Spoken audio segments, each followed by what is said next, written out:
Hi Surya, Tanish, Himanshu, Shadab, Hemant. Good afternoon. Somebody online who has joined me from today, please let me know. Or even otherwise, who have joined me after I began geographical thought.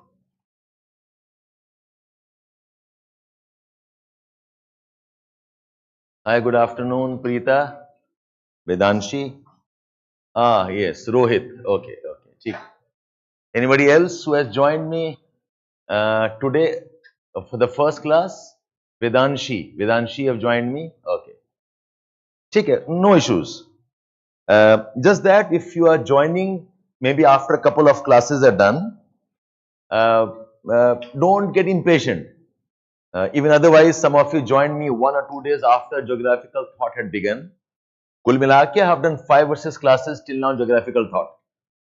Okay, and I think I'm moving at a decent pace, not very fast. So if you have joined me late, don't make a mistake of doing the backlog first and then in the class. Wo na karna. Be with me in the class.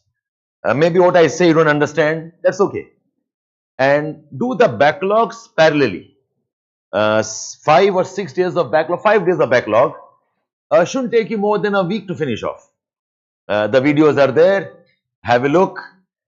And as a rule, okay, all the newcomers, whenever you're watching any videos or any class kar rahe ho, make sure you are writing notes. In fact, one student came to me last week. Sir, I had taken a course in some course for GS. I couldn't finish the course. Now I'm watching all the videos again. And what I'm doing is I've taken the notes of my friend and I'm making summary of those notes. Okay. So my recommendation to him was, see, it's like this. If you look at the sequence of how you study, there is a class, and then there is a class notes, and then there is synopsis, and then whatever. If you don't do the class and only class notes, okay, you will miss out some discussions. But it is possible to skip the class, but notes तो बनने चाहिए आपके. Notes कैसे बन सकते हैं? One way is we give you post class notes, वो देख लो. Okay. But if you see the class, you don't make notes, you see somebody else's notes and directly make synopsis, then you are breaking one sequence. Okay. Why I insist? In fact, I can see some of in the class are directly writing like synopsis. आपका अभी से ही the notes are like summaries. I discourage that because there's merit in step 1, step 2 and step 3. When you do these 3 steps, the concepts get repeated. When I'm discussing, आप सुन रहे हो, फिर हम लिखा रहे हैं, आप doubt पूछ रहे हो, then you're going back and okay, writing synopsis. So this sequence helps you understand and remember. But if you're short of time, then my recommendation is take somebody's class notes and make your own class notes first. The class notes you can make either from class recordings or live class or take somebody else's class notes. Copy ही करो, कोई दिक्कत नहीं है. Copy it and make your class notes. And then from the class notes, you make your summaries. It is this sequence that helps you remember. आप class notes बना नहीं पा रहे हो सत्यम, see, that could be a problem in terms of your writing speed. Okay, तो आपके लिए बेटा एक ही तरीका बनता है, फाइट मार के क्लास में मैक्सिमम लिखो. Okay, don't stop writing. And then after class gets over, see the videos again and fill up the gaps. but all of you develop a habit of writing while I am speaking. उसमें आपका speed बढ़ेगा. Like you start focusing and concentrating more. So don't miss the sequence. Don't write synopsis directly. इसके analogy में, it's like, I was hungry. I ate the first chapati. पेट नहीं भरा. I ate second chapati. I feel better. I eat the third chapati. Now I am full. So sir, directly third na खा लूं. If you got the joke, you understand what I am talking about. Okay. So if you do not go through first, second and then third, and directly you eat the third one, okay, कि third वाले में पेट भरा तो third वाला खा लेता हूं. That's the mistake you guys are doing. Don't skip the sequence of class notes. Okay, written form में class notes are must. Either class notes first hand by attending a class, or class notes by second hand seeing somebody else's class notes. But ये step important है. Summary class notes का बनाया जाता है. I hope you got the point here.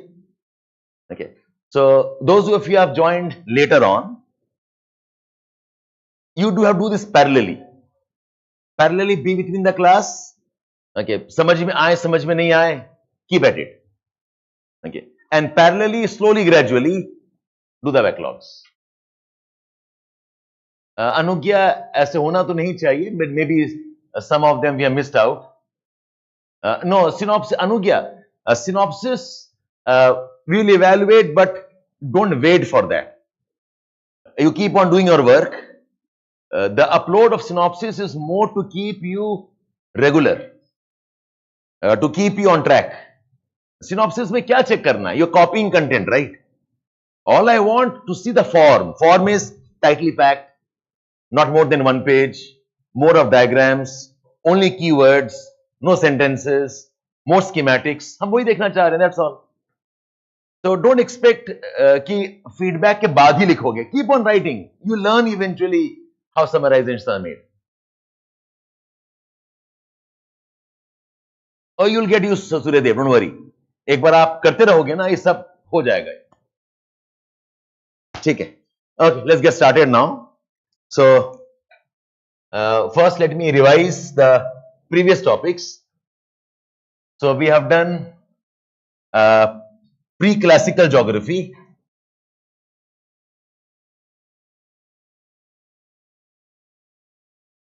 We have done pre-classical geography, and this was the time of Varenius and Kant. And you have a fair idea about how did Varenius and Kant argue for geography. उनका क्या argument था? For Varenius, geography is all about the earth, and all about earth because enormous information coming in. All other subjects had specializations.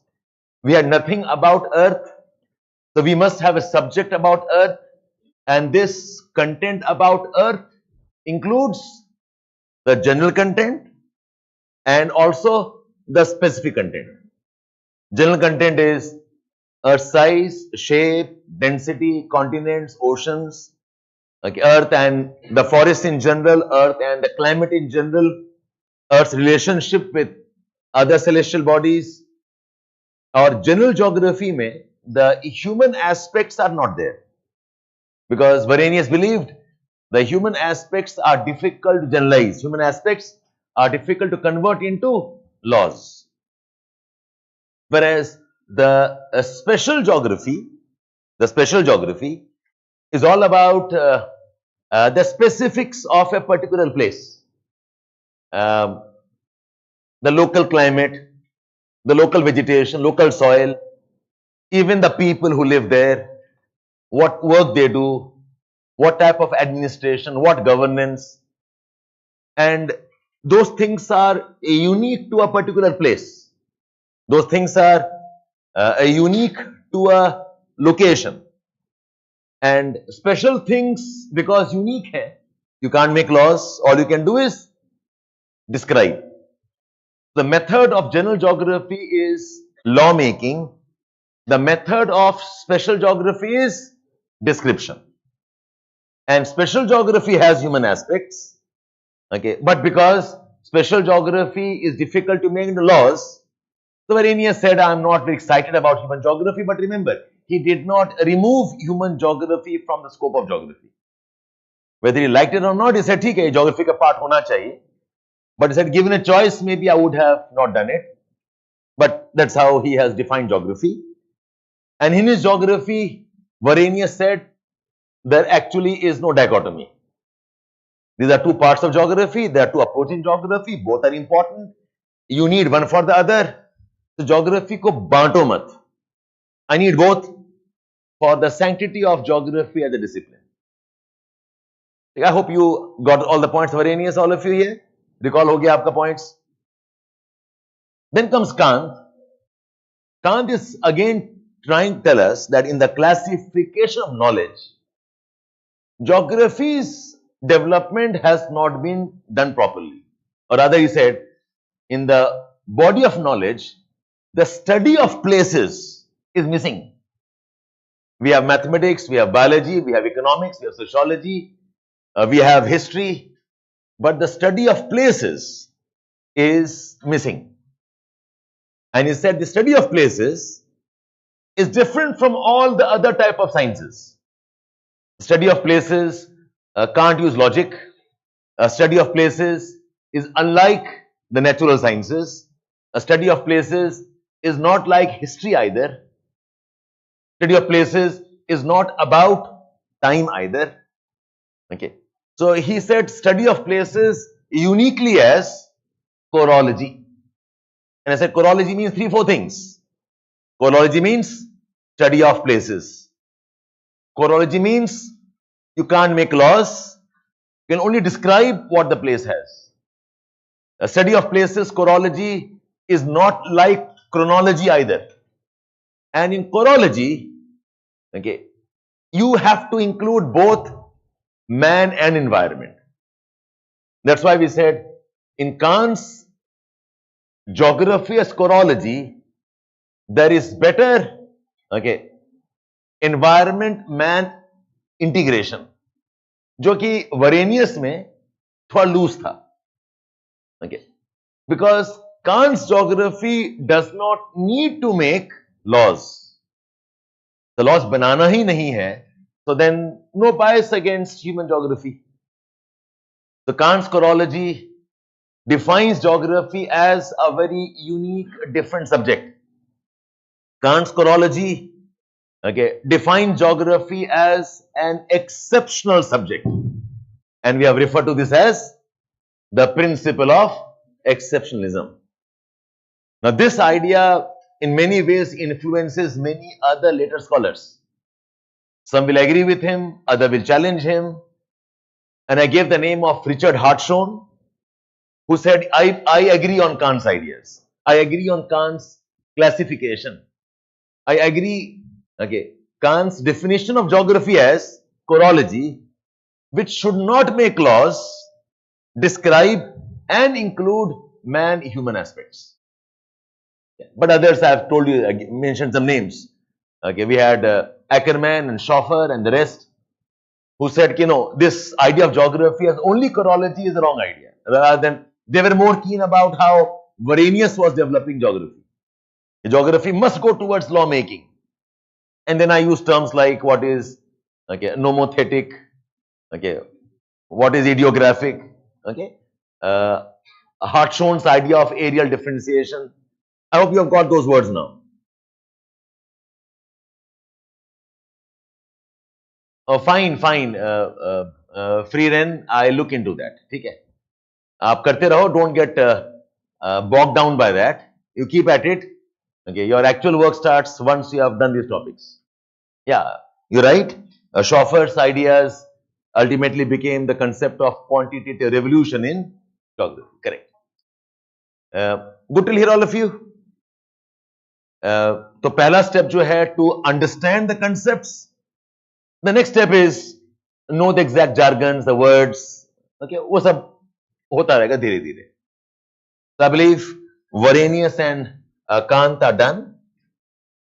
Then we moved on towards the phase of classical geography, the age of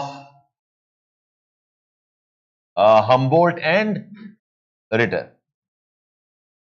We have called this geography as the modern geography.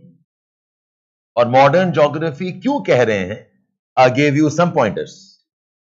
Modern geography is because there is positivism. Modern geography is because it is no longer cosmographical studies. Modern geography because geography is now seen as, okay, the integration of all knowledge about the earth. Geography becomes the basis of all integration. Modern because it says and tries establishing that earth is an organic whole. Earth में सब कुछ linked है. In geography we study these linkages. ये जो ideas हैं, okay, where it is trying to unify knowledge, knowledge which had become too atomistic, knowledge which had become too specialized. Geography is trying to, okay, converge all knowledge. Geography में सब कुछ ultimately integrate हो जाएगा. This approach is the modern approach. Yeah, that's why we call this as the organic unity of earth. And then I detailed something about Humboldt. Humboldt and his travels, Humboldt and his positivism, Humboldt's idea, okay, of studying physical elements. Humboldt was more systematic in approach. Humboldt did use inductive methods. He wrote this book called as Cosmos. Be careful, Tanish, Cosmos को K से spell करना. Cosmos. It's German words उठाया ना, K, Cosmos, yes. And Cosmos is, I'll give you some lines from the book today. So Cosmos, Humboldt says that it is the work of his lifetime. It's like the ultimate encyclopedia where all knowledge about the earth is compiled. Of course, he couldn't finish it in his lifetime, but the approach tha, okay, that was unique to defining geography as subject.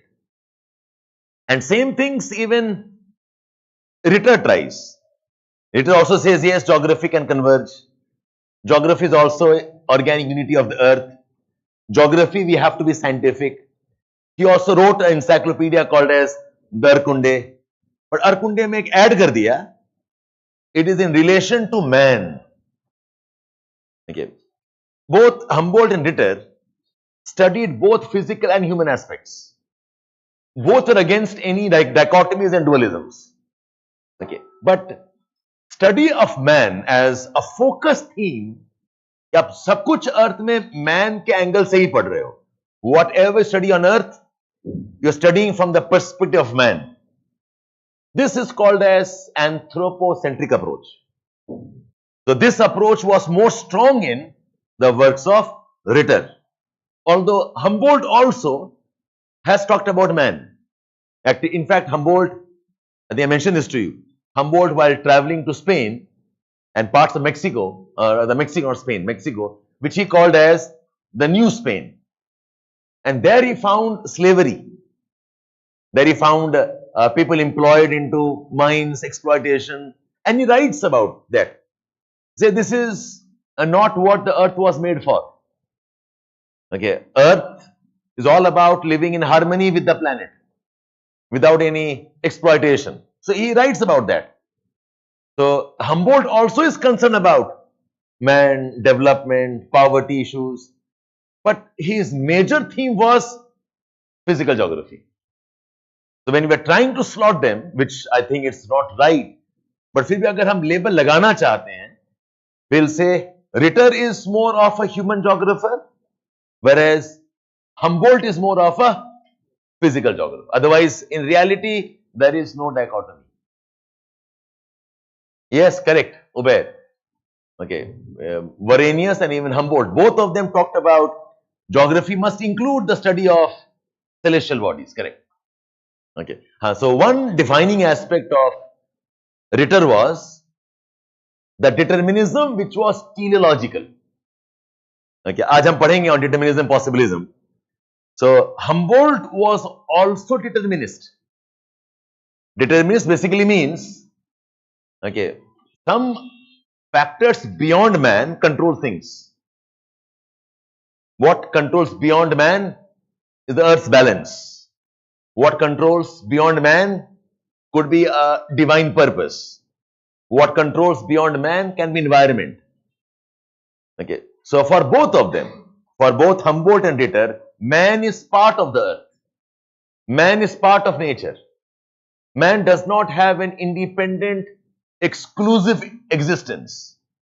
For Humboldt, man is part of nature and is a part of a balanced operation.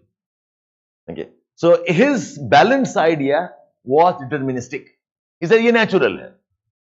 Whether I believe in God or not, I can always believe in nature, right? Okay. God made a tree, the tree is growing. God hai nahi hai. Tree will grow. I'll attribute the growth of tree to photosynthesis. I'll attribute the growth of tree to cell division. I'll attribute the tree growth to nutrition. Okay, and it is on its own. मैं थोड़ी करा रहा हूँ कुछ. So both Humboldt and Ritter believed in determinism. Humboldt's determinism was environmental. Ritter's determinism was teleological, and was trying to argue on how teleology is not absurd, unscientific. Okay.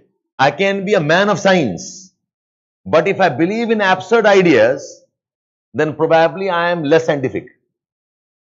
Ritter says that my belief in God is not because what I have been taught. Okay, I am part of a group, a community, I go to church, I am a believer.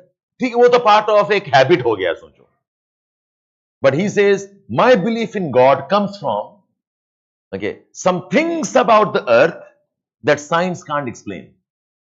I'm studied, I'm observing, I know things. Okay, I have reasoned, I've questioned, I've come to conclusion that this unique thing called earth, the unique species called man on earth, and the host of unique phenomena on earth, no science can explain in objectivity. अब वो God है क्या है पता नहीं, but there is some power beyond the earth that seems to be, okay, controlling things. It is too much of a coincidence कि अपने आप हो जा रहा है सब कुछ. Everything is clockwork precision. Okay, the tilt of earth, Earth's rotation, Earth's revolution, the seasons. Okay, it's too much perfect to believe things happen on their own. In that logic, he says, I am forced to believe in God, but I am a scientific man. So both of them are, okay, modern geographers. Both of them believe in the inherent unity of earth. But the way they argued was different, correct? Ritter says that his idea of earth did not proceed from preconceived ideas and notions, correct? If preconceived notions are the most common reason why we are unscientific. Because फिर वो prejudice है, वो bias है, वो bigotry है. But if you have evidences, you are discussing, that way is, okay, now you understand why Ritter is considered to be, okay, a scientific man, and his science is also a type of determinism.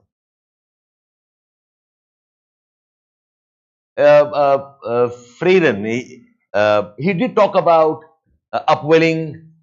He's asking me, what examples do we have of Humboldt being environmental determinist? Because he talked about the climate, functioning, temperature patterns. He talked about agriculture. He talked about, say, why did Russia have good agriculture? Okay, he could tell because Russia has good soils. The environment decides, okay, what type of agriculture Russia has. Okay, so examples of these kind tells us, why did Peru have good fishing? because there is upwelling, cold currents, on those lines. Yeah. Yes, yes. Now, उन्होंने नाम दिया पता नहीं, but उनके नाम पे वो नाम रखा गया है. खुद अपने नाम पे मे भी दे सकते हैं.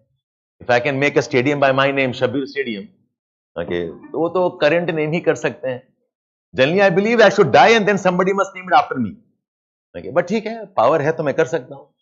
Okay, this is Shabbir Nagar, that kind. I do not know who named Humboldt current. No, I have got no political. Okay, सत्यम वो आपके सोच का प्रॉब्लम है. I'm a simple man. I go back home with my family. मुझे छेड़छाड़ थोड़ी करना है किसी के साथ. ठीक है. The Humboldt current was named after Humboldt. Yes, and he discovered it. Talked about upwelling and all that. So those examples tell us that there is an element of determinism in his works. Akanksha, that debate about making laws was not so important there.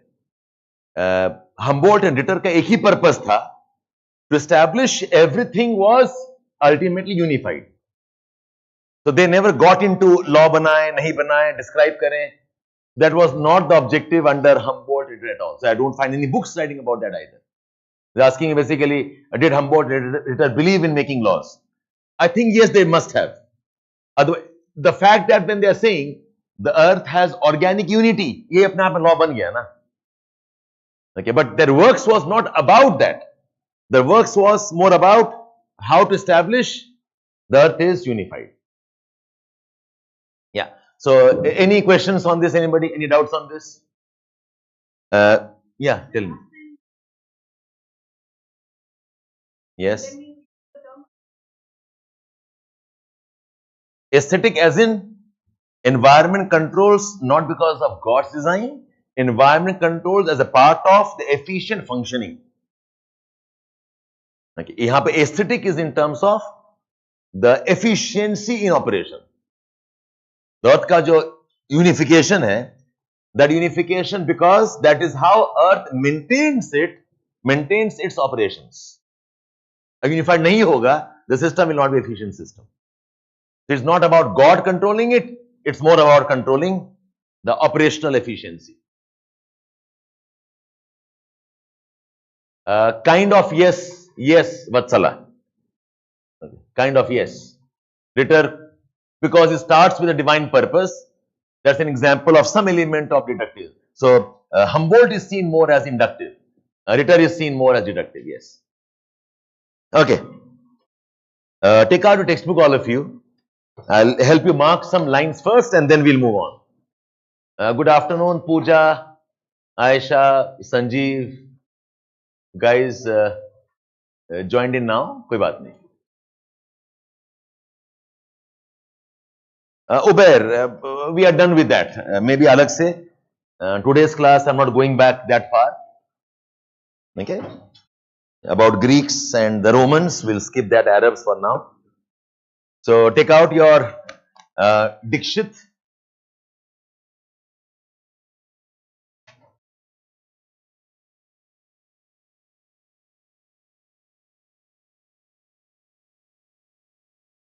Okay. There is much more to Humboldt and Ritter. It's just that I am quickly passing through those points. Some of you have done geography in your graduation. Your questions tell me कि आपने थोड़ा बहुत पढ़ा हुआ है. And मैं already impressed हूँ और impress मत करो. Okay. I am teaching the purpose of UPSC. ठीक है?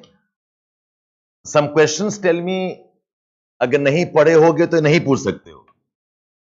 Because don't confuse beyond that. Okay, let's start off. I think last time while discussing I had mentioned 1857. Okay, actually it's 1859, not 50. 57 is your Sipai revolt of India. Okay. So the nationalism मेरे दिमाग में घूम रहा था. So it is 1859, the year when both of them died, and also the year when the works of Darwin gets published. Okay, so this year is important. अब chapter number 2 and page 41. All of you take out textbooks, please. Chapter 2 and page 41. Okay. So I'm underlining, underline with me. We have got Karl Ritter and Humboldt. They are founders of modern geography. Okay. The beginning of modern style of geography as an analytical science with its own methods.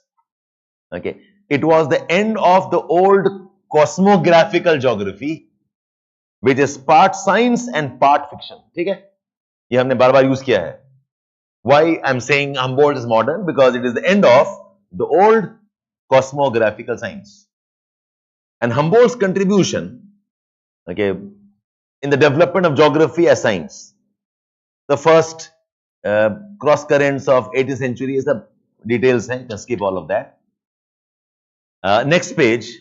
Before I explain this to you, let me just mention something. See, the knowledge and studies, whatever we know of, over the years it has gone through some evolution. And दो तीन very important developments थे. Like one development in the knowledge evolution was the agriculture revolution. Agriculture revolution 13th, 14th century बोलते हैं. When man learned to grow more food and in particular using fertilizers. Europe is not known for fertilizers. Europe is some climate, they have got some soil, plains, cold conditions, and European soils are not the most fertile ones. And if it was not for discovery of Peru and the nitrates of Peru, agriculture of Europe would have collapsed. Peru में जो nitrate deposits हैं, some of you know about the guano of the seabirds, nitrate hills, nitrate accumulations. Okay, some traveler, some explorer discovered okay, in Peru the tradition of farming is they go to a hill, they dig up the rocks of the hill, they make it powder, they put it on the ground, on the field, and then they farm. And year after year, they get very good output. He asked the farmers, "Ye hai kya?" He said, "This is the mud of the gods." Okay. Doing this, they can grow more. And they started shipping this to Europe then. And this was the beginnings of application of fertilizers. Otherwise, Europe would have died because of famines. Agar soil fertile nahi hai, beyond a point, you can't cultivate. And there was time when the nitrate fertilizers were more expensive than gold. Okay, just as India was sought after for textiles, sought after for spices, indigo, blue color was the most difficult color. Lapis lazuli se nikalte the, and it was very, very tough. Only few places in the world had blue color.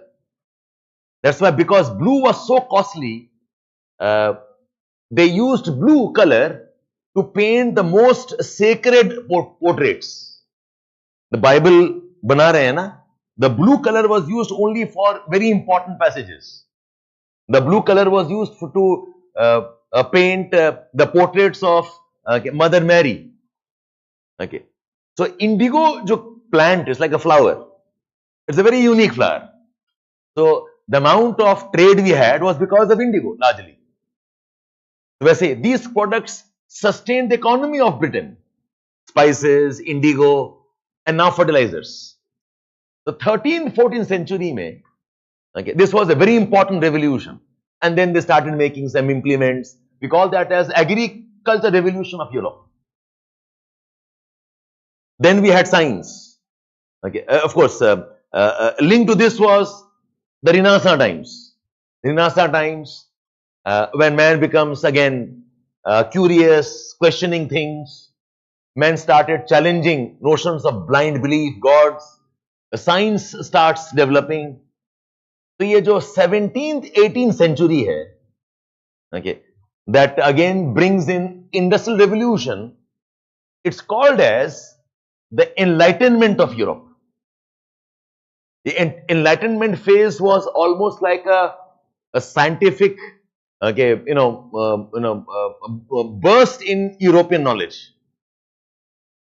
All of this, Galileo and the rest, okay, Da Vinci during Renaissance. So 17th, 18th century, खासकर 18th century, okay, comes up with the Enlightenment. और यही Enlightenment का consequence also was the French Revolution. In history, ये link पता होना चाहिए आपको. What's happening in the knowledge world, what's happening in the art forms, what's happening in the domain of politics, what's happening in the domain of social changes, ये सब linked होता है. Once I break the shackle of, okay, God as controlling everything, then my poverty is not God given, right? As long as I'm a blind believer of, भाई जो करता है भगवान करता है, भगवान अच्छे के लिए करता है. चलो, survive in poverty. Why? Because God made me poor. Survive in, okay, condition of destitution. Why? God's will है. I'm a low caste. Why? Because God decided I'll be lower. But once you demolish God, ये God नहीं कर रहे हैं, then you start challenging everything, right? Why am I poor? Oh, because my land was taken away by somebody. Why am I exploited? Because somebody captured me and I became a slave. Enlightenment is all men are equal. Enlightenment is, okay, there is a solution to these problems. ये सब साथ चल रहा है. This is the time of French Revolution.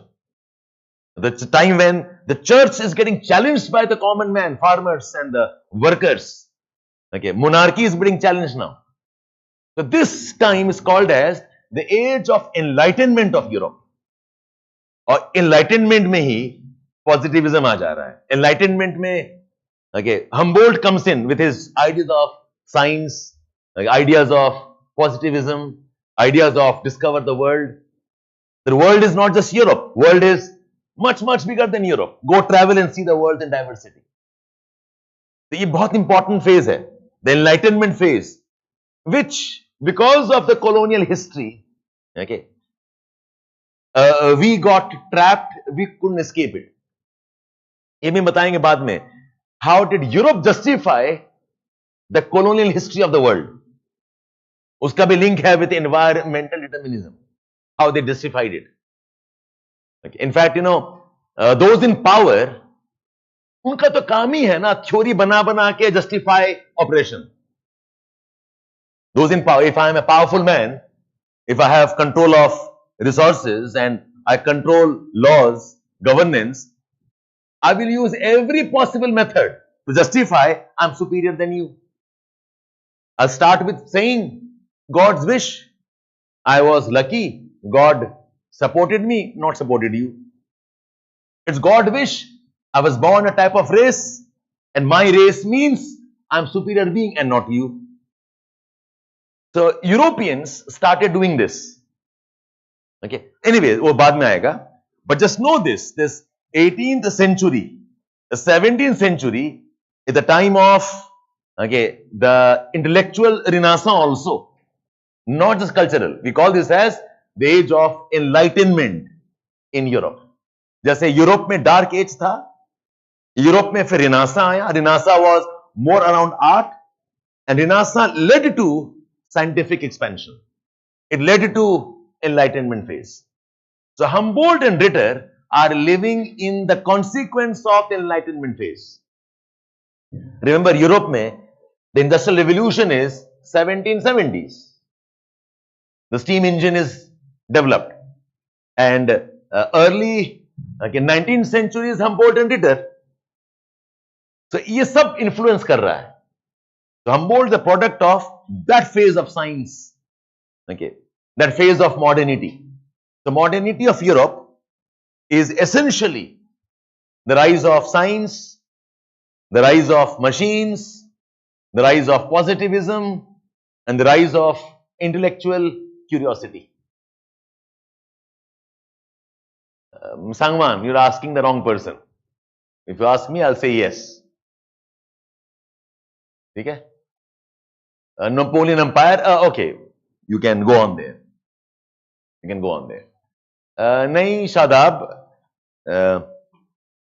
this thing we are all guilty of. He's saying Europeans are a greedy race. They are a very smart race. They know what works for them. And don't say India में ऐसे groups नहीं है. The Godmen who Swami Nityanand. I won't name others because others have more fan following and I will not go back home. Okay. They teach absurd things, completely absurd. And they know it. But they're smart enough to know the others are stupid. The brilliant brains. The way they talk, the way they discourse. They know how to wrap you and destroy your own confidence in yourself. Okay. So, it's our flaws there. Okay. So, now back to your textbook here. The reference to this line, so that's why I thought I'll discuss. It says, the page 42 hai. Page 42. I said the Comtean positivism. I think it's all of you here. The Comtean positivism of early 19th century had its beginning in the age of enlightenment of 18th century. Okay. And so that many regard David Hume as the real father of positivism. I mean, you keep it as Auguste Comte for now. And then how Humboldt brings in all of that, some mention here. And then how it was about that geography must rest on facts alone. Okay, no longer speculations. Geography must constitute the essence of physical truth. Okay, so if facts alone is the idea of positivism. Okay, so I'm just picking up relevant sentences. Then come to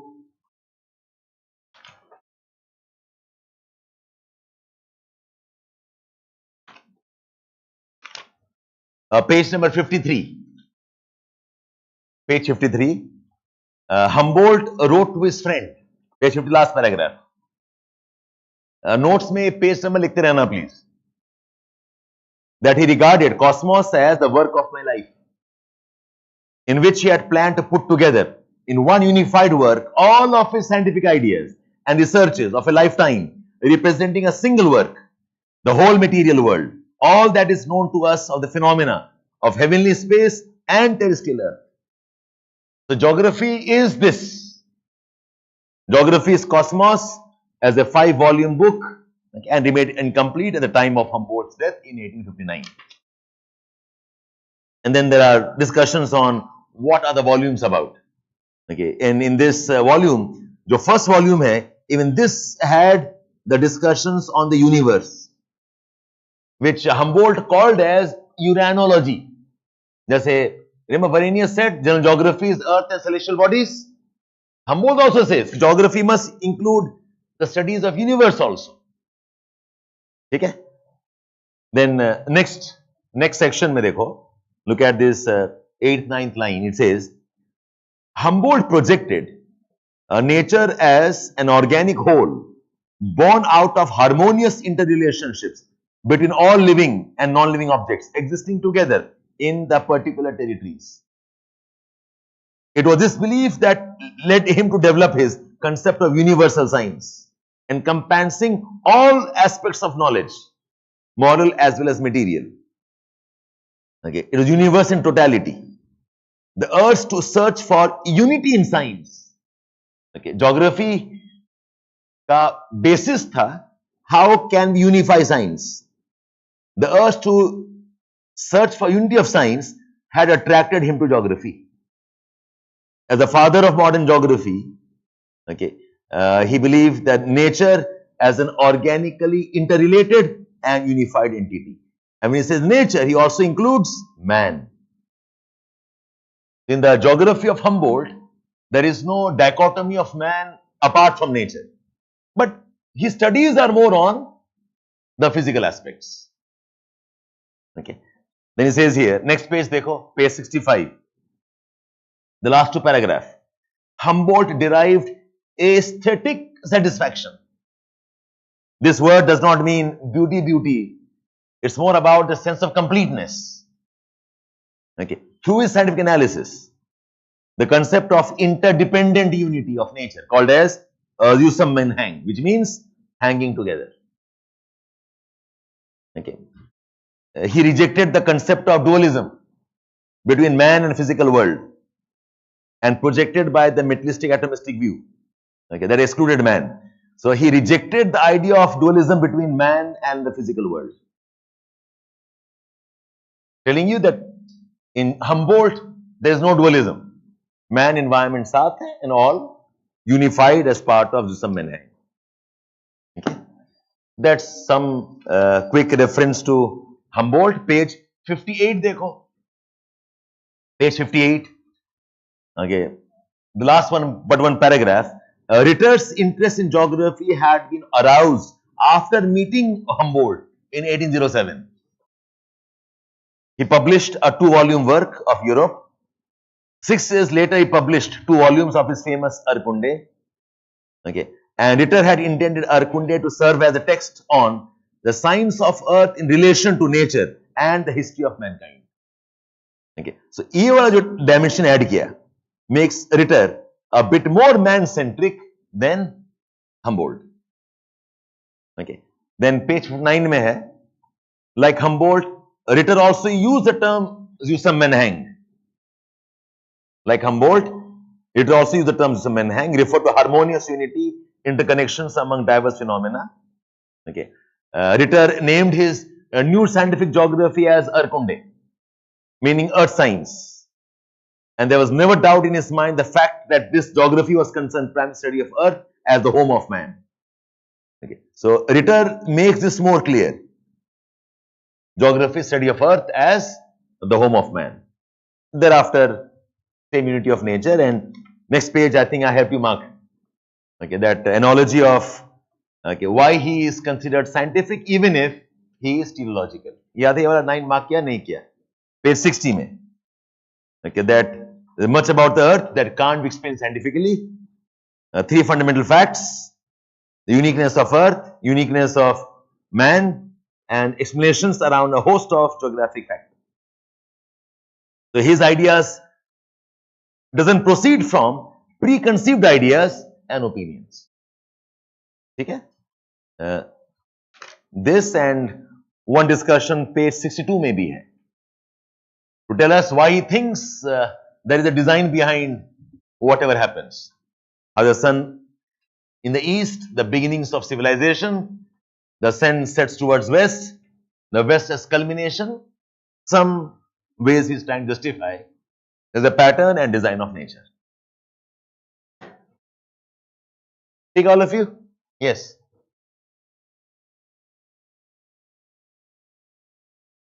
In many places, yes. You are right. Now you know it or kya. They have not differentiated dualism, dichotomy as strictly. But now that you know it, you know कि कहीं पे use कर दिया और क्या. Absolutely. But now that you know the words, so use it wisely. Right? अब पता नहीं था अलग बात है. Now they explain it to you, क्या meaning है, so accordingly आप use करो. Don't be using it blindly anymore. Is it okay all of you here? All fine? Okay. So now we get back to our notes. Take a fresh page. Give a heading. Debates in geography. अब आपका proper syllabus शुरू होता है. What I think can be asked.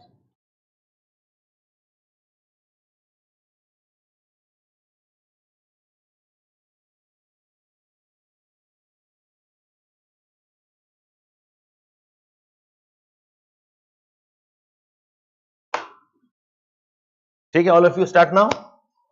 Debates in geography. अच्छा. Don't write now. Let me first introduce this to you. Debates in geography. So I finished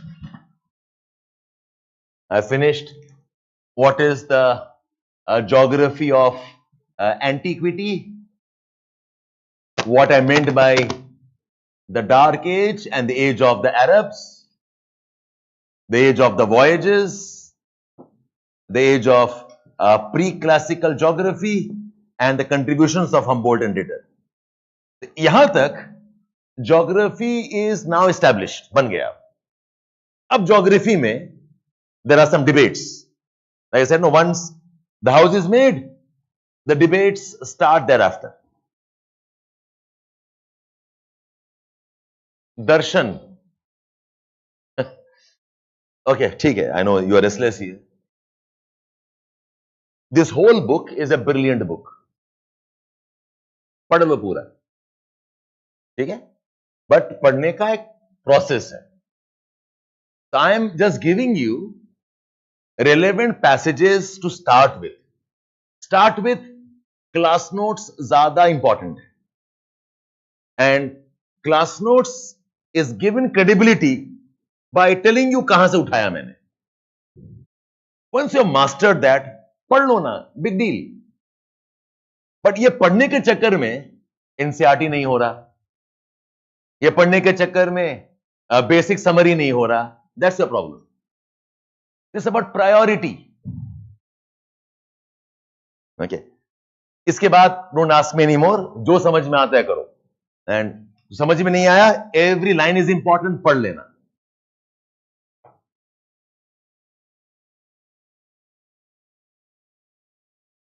Okay.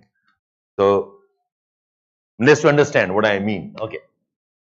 Now debates in geography में one important debate was what is geography? ये एक debate है. फिर एक debate है what are the methods in geography. फिर एक और डिबेट है why study geography.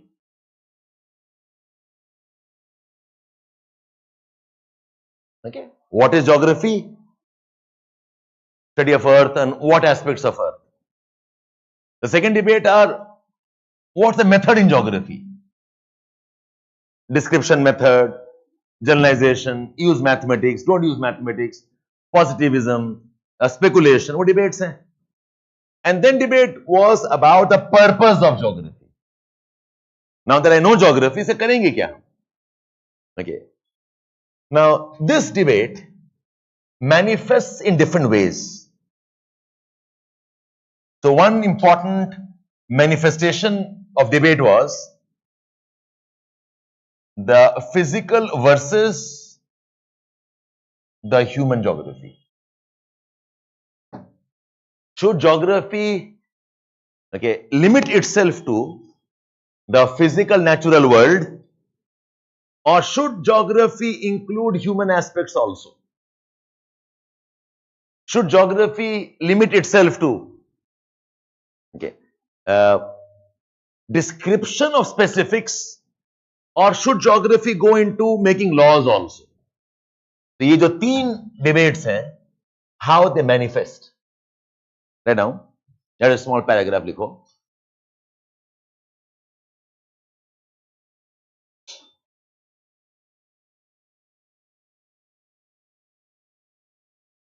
Once geography was established. Once geography was established as a valid scientific subject. Once geography was established as a valid scientific subject,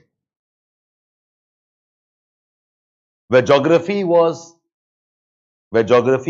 increasingly defined as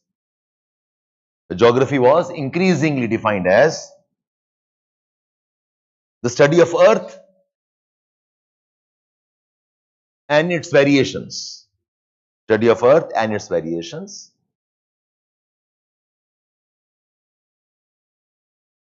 There were debates about the scope and methods in geography. There were debates about the methods and the scope of geography.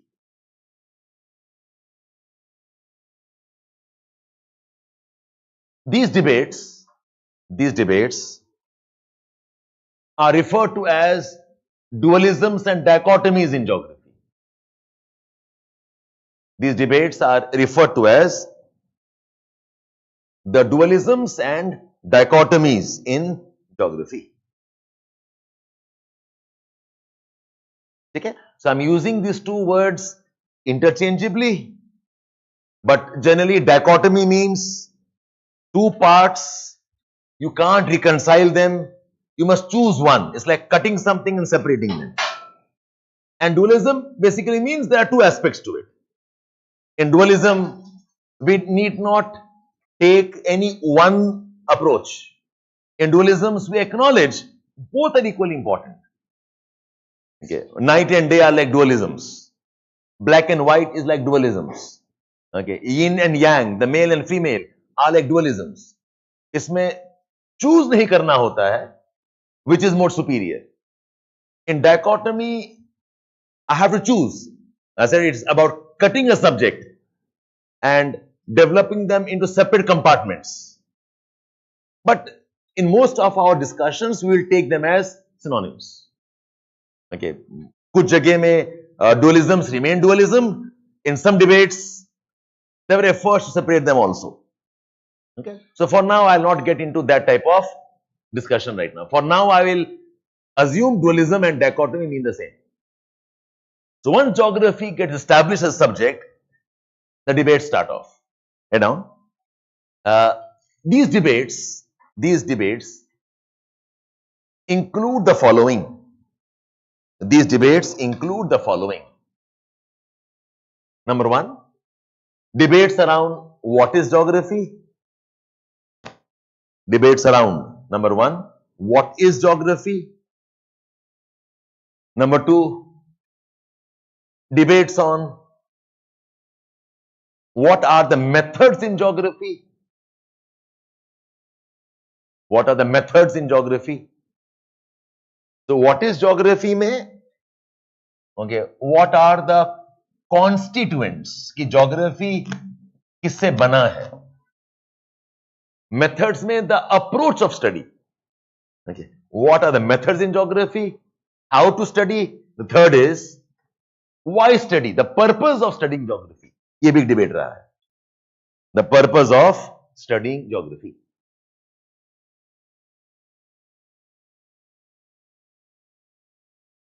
Next, the debates can be listed as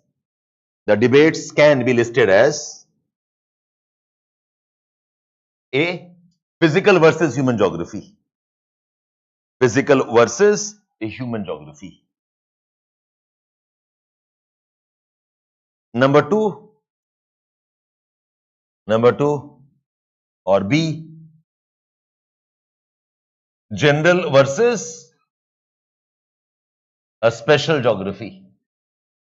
This was Varenius. General versus special geography. Okay.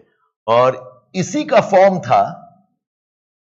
Okay. Remember I said systematic versus regional geography, और इसके एक और version था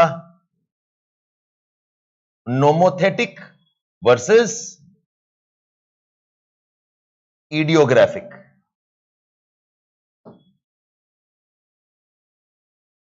Systematic versus regional. Okay, I use this in the context of Humboldt and Ritter, and I use this given by Alfred Hettner. All the three mean the same thing, more or less. General versus special was given by Varenius. Systematic versus regional was in the times of Humboldt and Ritter. And nomothetic versus ideographic.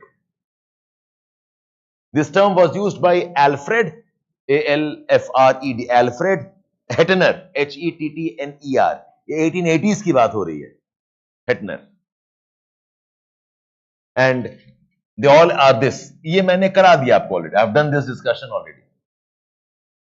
Okay. Then we have one more important debate,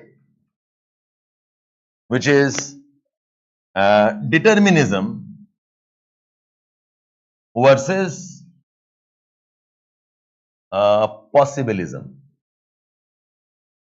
Determinism versus possibilism. We also have this debate of mathematical versus historical geography.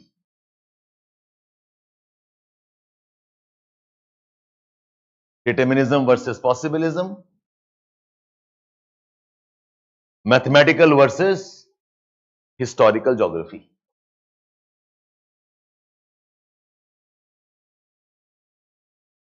Okay. We also have debates in a behavioral versus humanistic, and welfare versus radical geography. I just gave you a list of what are the dichotomies. Behavioral versus humanistic, and welfare versus radical geography.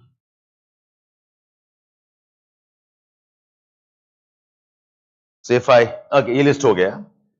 Give a subheading, physical versus human geography.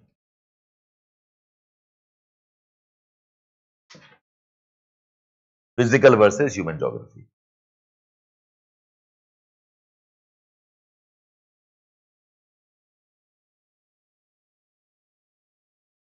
Okay.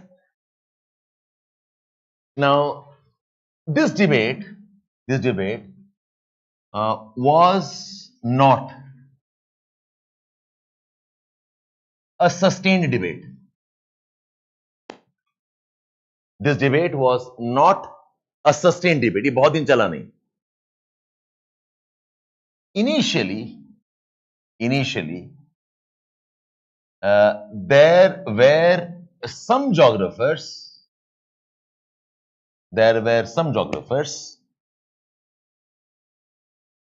who promoted physical geography. This was not a sustained debate. There were some geographers who promoted physical geography.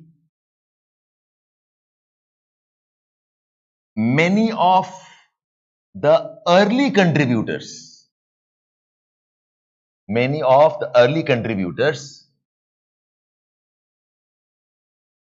had more contributions. Many of the early contributors had more contributions in physical geography. Many of the early contributors had more contributions in physical geography. देखो human aspects पढ़ना मुश्किल है, right? Culture, tribes, talking about languages, economy. Okay, so they're not as easy, and for many it was not as interesting.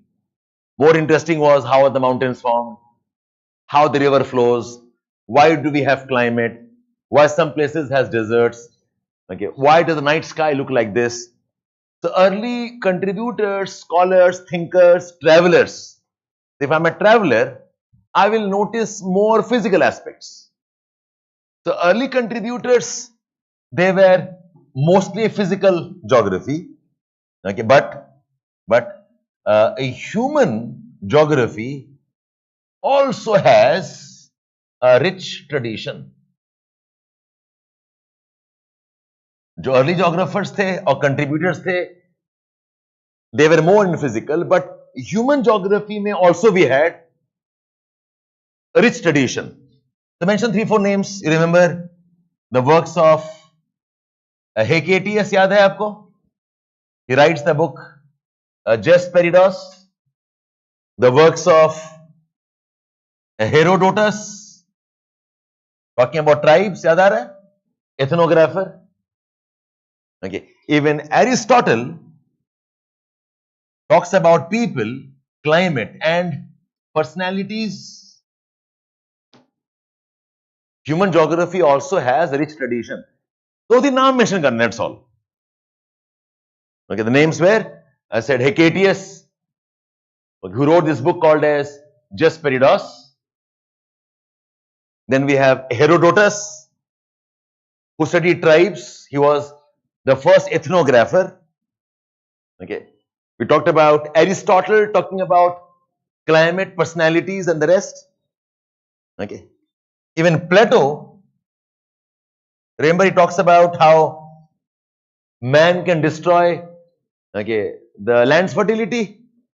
So Plato talks about man's destruction of Attica. A very important human geographer was Ibn Khaldun. आपको यही चाहिए था आपको.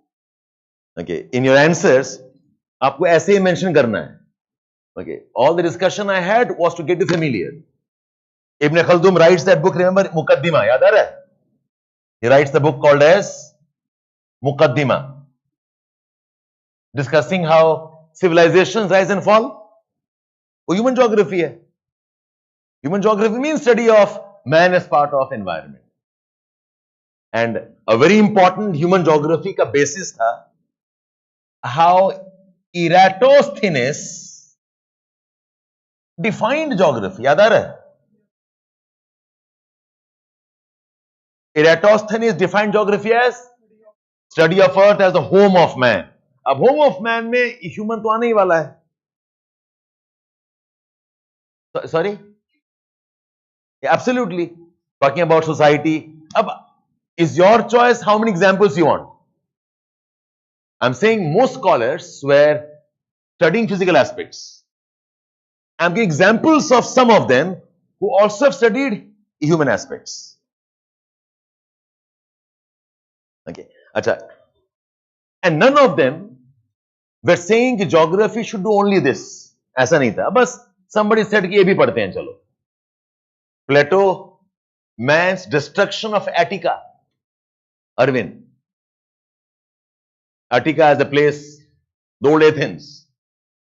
So these are examples of human geography. But देखो ये सारे debates में ना वो debate नहीं है man important or environment important.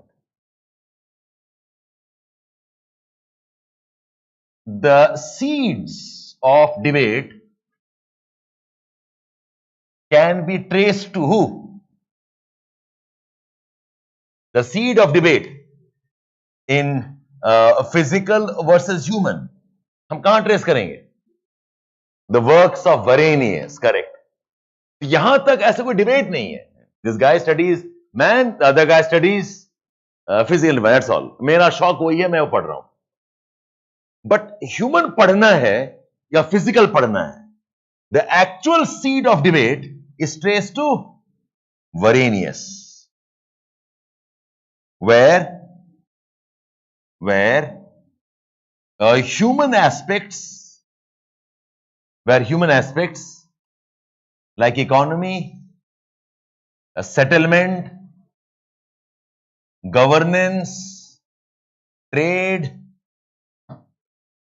the seeds of the debate of physical versus human, okay, can be traced to Varenius, where the human aspects like economy of a place, settlement studies, governance, trade, were included in what? In special geography. And Varenius declared, ये वाला important point है.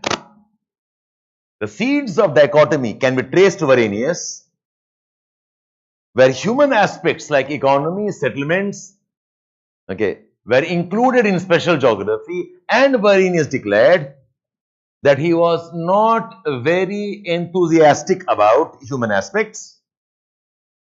He was not very enthusiastic about human aspects because human aspects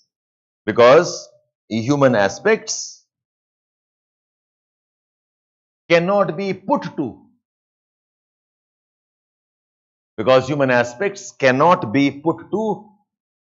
generalizations and laws. Cannot be put to generalizations and laws.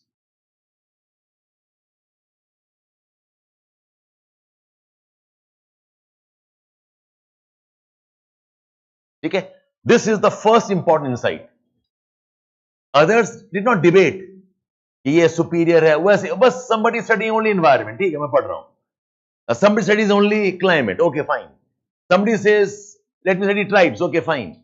But nobody said the study of tribe is more superior or inferior.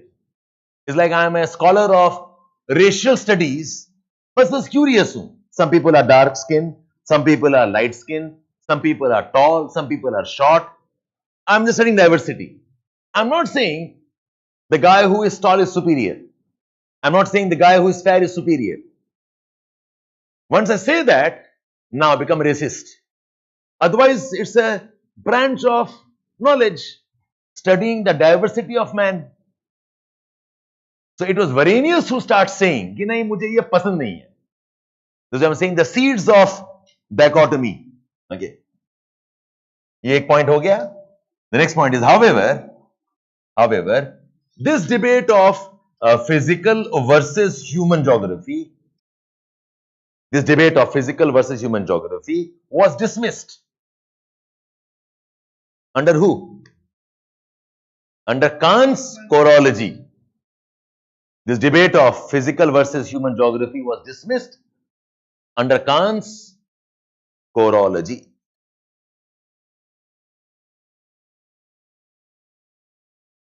The chorological tradition does not have, because chorological tradition does not need geography to make laws, correct? अगर law बनाना ही नहीं है, okay, so no problem, we can go on there. Problem of Varenius, what he was trying to make, okay, laws in geography. The laws banana hi nahi hai, then perfectly fine. Okay, so the debate of physical and human is now laid to rest under Kant's chorology. Next point. This debate was also immaterial in the times of Humboldt and Ritter. Physical versus human geography का जो debate है was immaterial in the times of Humboldt and Ritter. Why? Because it was the age where all dichotomies ended. The debate was immaterial in the times of Humboldt and Ritter. Okay. It was the age of no dualisms, no dichotomies. That everything on earth is unified.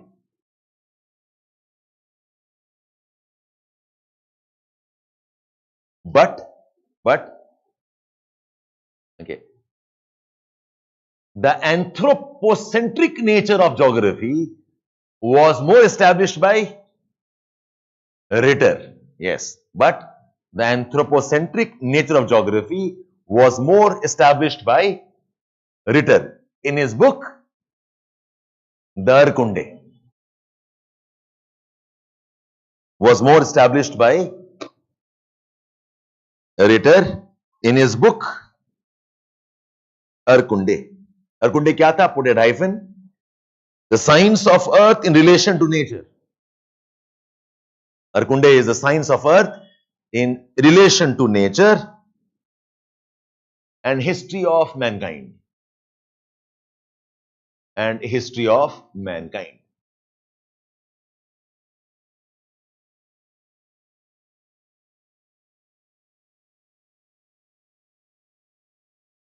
I am demonstrating geographical thought में answer कैसे लिखा जाता है. ये पूरा answer है. Okay, if I'm given a question to you, the dichotomy of physics versus human geography, सीधा उतार लेना है इसको, nothing else. क्या dichotomy है? Who are the people who talked about physical? Who are the people who said a human aspect? And whether the dichotomy is valid or not? ये discussion है. So all the fodder you need for the answer, I've given as a part of earlier classes. बस यहाँ पर refer कर रहे हैं. That's all. So Humboldt Ritter के times में there's no dichotomy, and Ritter establishes human geography more explicitly when he says Arkunde is the study of earth in relation to nature and the history of man. Next point. Look, all of you, whenever I say next point, make sure you have a bullet mark or some numbering there. It's basically one theme ends and one theme starts. Okay. I discourage students to write continuous paragraph like this. उसमें क्या होता है? The examiner doesn't know ये paragraph में क्या है, इसमें क्या है. Always a nice idea, maybe to add a heading, or maybe just point 1, point 2. The difference between bullets like 1, 2, 3, ये अलग चीज है, और एक 1, then you have got 4, 5, 6 lines, couple of bullets, lines. Then 2, couple of lines, you have got bullets, some lines, some diagrams. Okay. So this numbering I encourage because, you know, one idea ends, another idea starts. It helps evaluation also. Only this is not exciting. So bullets बन के रह जाता है answer. Whenever I say next point, maybe give a heading or put a bullet, whatever you want. Okay. So I'm done with Humboldt and Ritter. I started with physical and human, okay, has a long history. Most of the earlier scholars were physical geographers, or they contributed more to physical geography. But human geography was also an important part. We have examples of human geography contributions in early scholars. Gave you 2, 3 names. Okay. Ultimately, we said the beginnings was Varenius. Kant discouraged it. Humboldt Ritter discouraged it. But Ritter's work are more anthropocentric. Next point. After Humboldt and Ritter, देखो Humboldt Ritter ने एक type का, they were one kind of a phase in geography. With them, something ends. It's like, you know, the age of, say, Gandhi. Okay. With Gandhi, something ends. Okay. The age of, okay, JP movement. Okay. With him, something ends. So, some thinkings are linked to some people. So, Humboldt Ritter were very powerful scholars. They dominated the whole essence of geography for almost 50 years. And when they die, something ends with them. फिर कुछ और शुरू. And I told you already that 1859 में when Darwin comes in, पूरा science change हो जाता है वहां से. Okay. So after Humboldt Ritter, some things will change. Okay. Right now, after Humboldt and Ritter, the geography of Germany changed. The geography of Germany changed. And quite a few scholars challenged.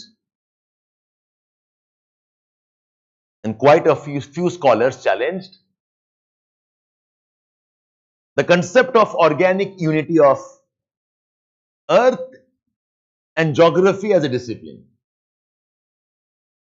Quite a few challenged the organic unity of earth and that of geography as a discipline.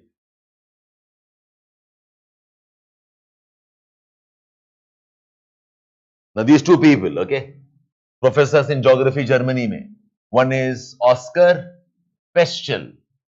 He was a professor in geography, Oscar Peschel, one man. Or a person called George Gerland. You know, Oscar Peschel, O-S-C-A-R, Oscar Peschel, P-E-S-C-H-E-L, Oscar Peschel and George Gerland were very critical of human geography.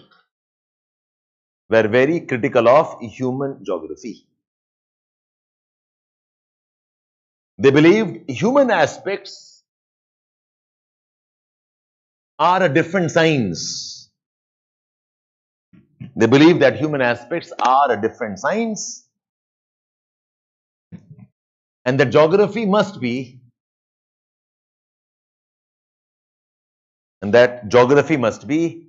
purely physical.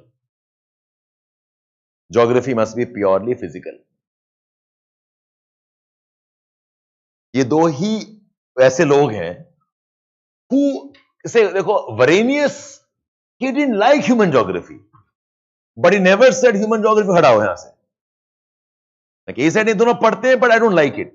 This guy said a human geography को हटाओ geography से, and their rationale was same thing what Varenius said. Human geography से laws नहीं बनती हैं, therefore geography becomes unscientific. Okay, so they believed human geography are a different vertical, a different science altogether, and geography must reflect to physical aspects alone. And now their argument was that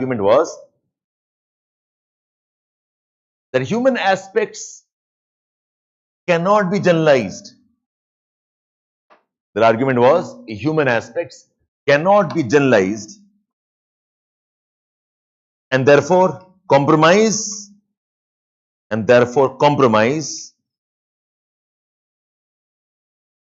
geography's scientific nature. And therefore compromise geography's scientific nature.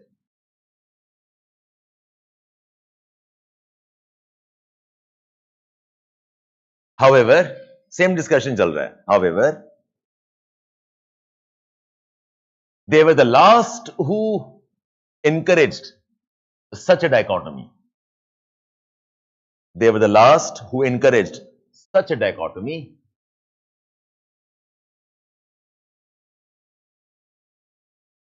And ever since,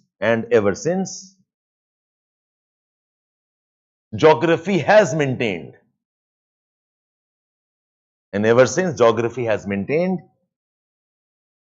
Both human and physical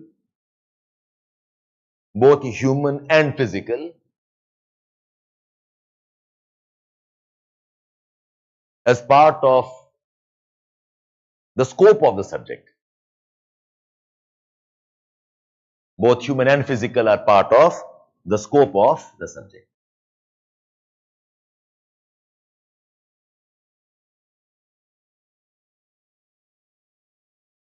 In your textbook now, all of you, page number 71.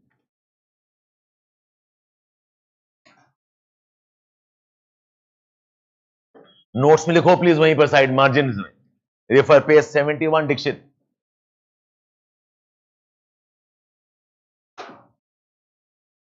Okay. So Oscar Peschel. Okay, he takes over geography from Humboldt and Ritter.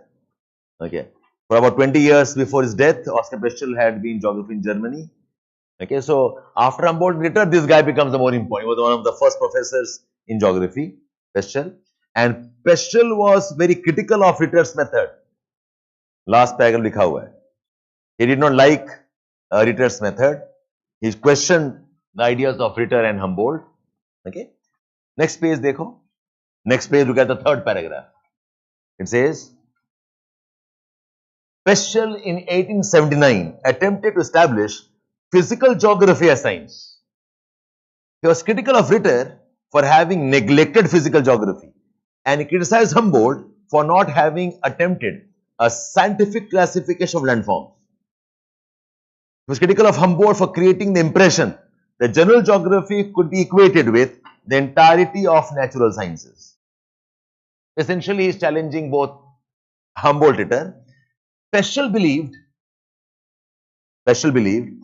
that physical and human geography constituted two entirely separate domains of knowledge, and as such, the two could not form a part of single science. He was the originator of dualism between physical and human geography, and was strongly of the view that geography should be pursued primarily as study of physical phenomena of Earth. Okay? Same idea after him, this man called George Gerland. Page 73, dekho. Okay. This was further advanced by another contemporary named George Gerland. He had gone so far to suggest that since man could not be put to scientific analysis, the study of man should be taken out of the purview of geography.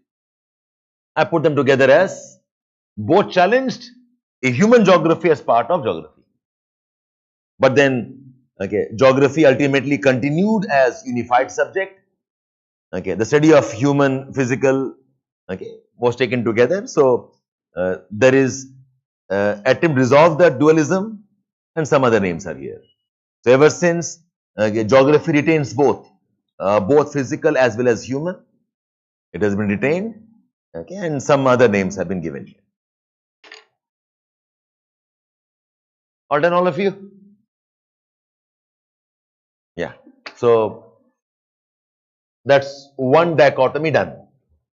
Okay, and इसी को summary कर लेना in one column of your notes. This is the answer they ask you on physical versus human geography. Okay, let's move on now. The next one is, now this is the more important one. Okay, determinism versus possibilism.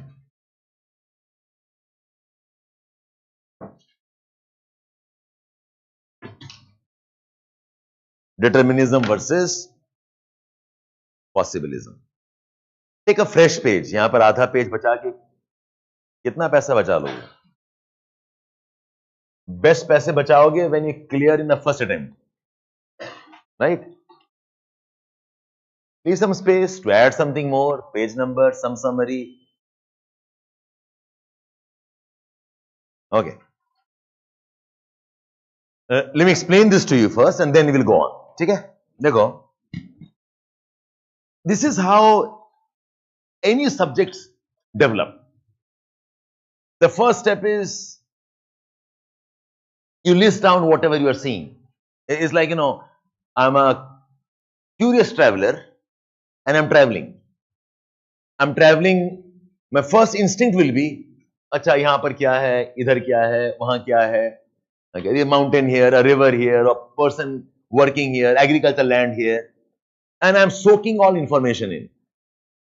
Okay. Once I soak information, next will be I'll classify them. Oh, this is the natural things, this is the man-made things. Okay. Both these efforts where I am documenting what I see and classifying them, this is observation mainly. Uske baad, if I'm a bit more curious, my next step will be why this happens. I go to a place, oh, I see a desert, a sand dune, maybe some other small river. I see some tribes, I see some camels. I make note of that. My next step will be, yahan desert kyun hai? What cause? So, the why of something comes after knowing the what. In the first stage, geography was more about inventorization. कि अर्थ में है क्या पहले बताओ. Go towards north, there are mountains. Go towards south, there are seas. In the seas, there are storms. Beyond the seas are new land. Along these lands, there are these people. Along this area, there are tall forests. Okay, so I make an atlas of that. I make a map out of that. I encourage traveling. I appreciate diversity. Okay, Then I realize कि अच्छा ये human aspect है, ये physical aspect है. Then I'm confused कि human पढ़ूं कि physical पढ़ूं. Ultimately I say no, let me study both of them. The physical versus human dichotomy is over. The next step is, अच्छा, if geography has human aspects also, the next curiosity is, look at the diversity. Somewhere farming, some places herding, some places there are tribal populations living in forests, in some places they are farming. In agriculture, some people grow rice, some people grow wheat. The next question to me is, why the difference? Okay. Why the difference is a step towards analysis. I want reasons now. In the reasons, the obvious first instinct is, acha, all the diversity is God's creation. God made earth like this. Like God decided who will do what. A bit more scientific man says, कि नहीं यार, ये God doesn't look like answer. Maybe it's about the environment. जहां पर बारिश हो रहा है, good agriculture. जहां पर बारिश कम है, rains are less, we have nomadic herding. Where people live along the coast, they will have fishing. Where people live in dense forest, they are becoming hunters. So when I'm looking at reasons, the obvious first reason is God made things. We call that as teleological explanations. The next step will be, acha, God side rakte hain, maybe God did it fine. But what are the more immediate reasons? I find reasons in the environment. So, determinism, possibilism is essentially geography. Geography is man-environment relationship. ये establish हो गया. Geography में human aspects are there and nature also is there. ये debate हटाओ पहले. Then the next question is that in this man-environment relationship, what decides what man does? What decides what man does?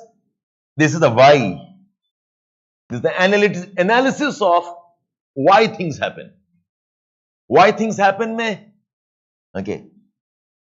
the obvious first case was the factors of what man does are outside man.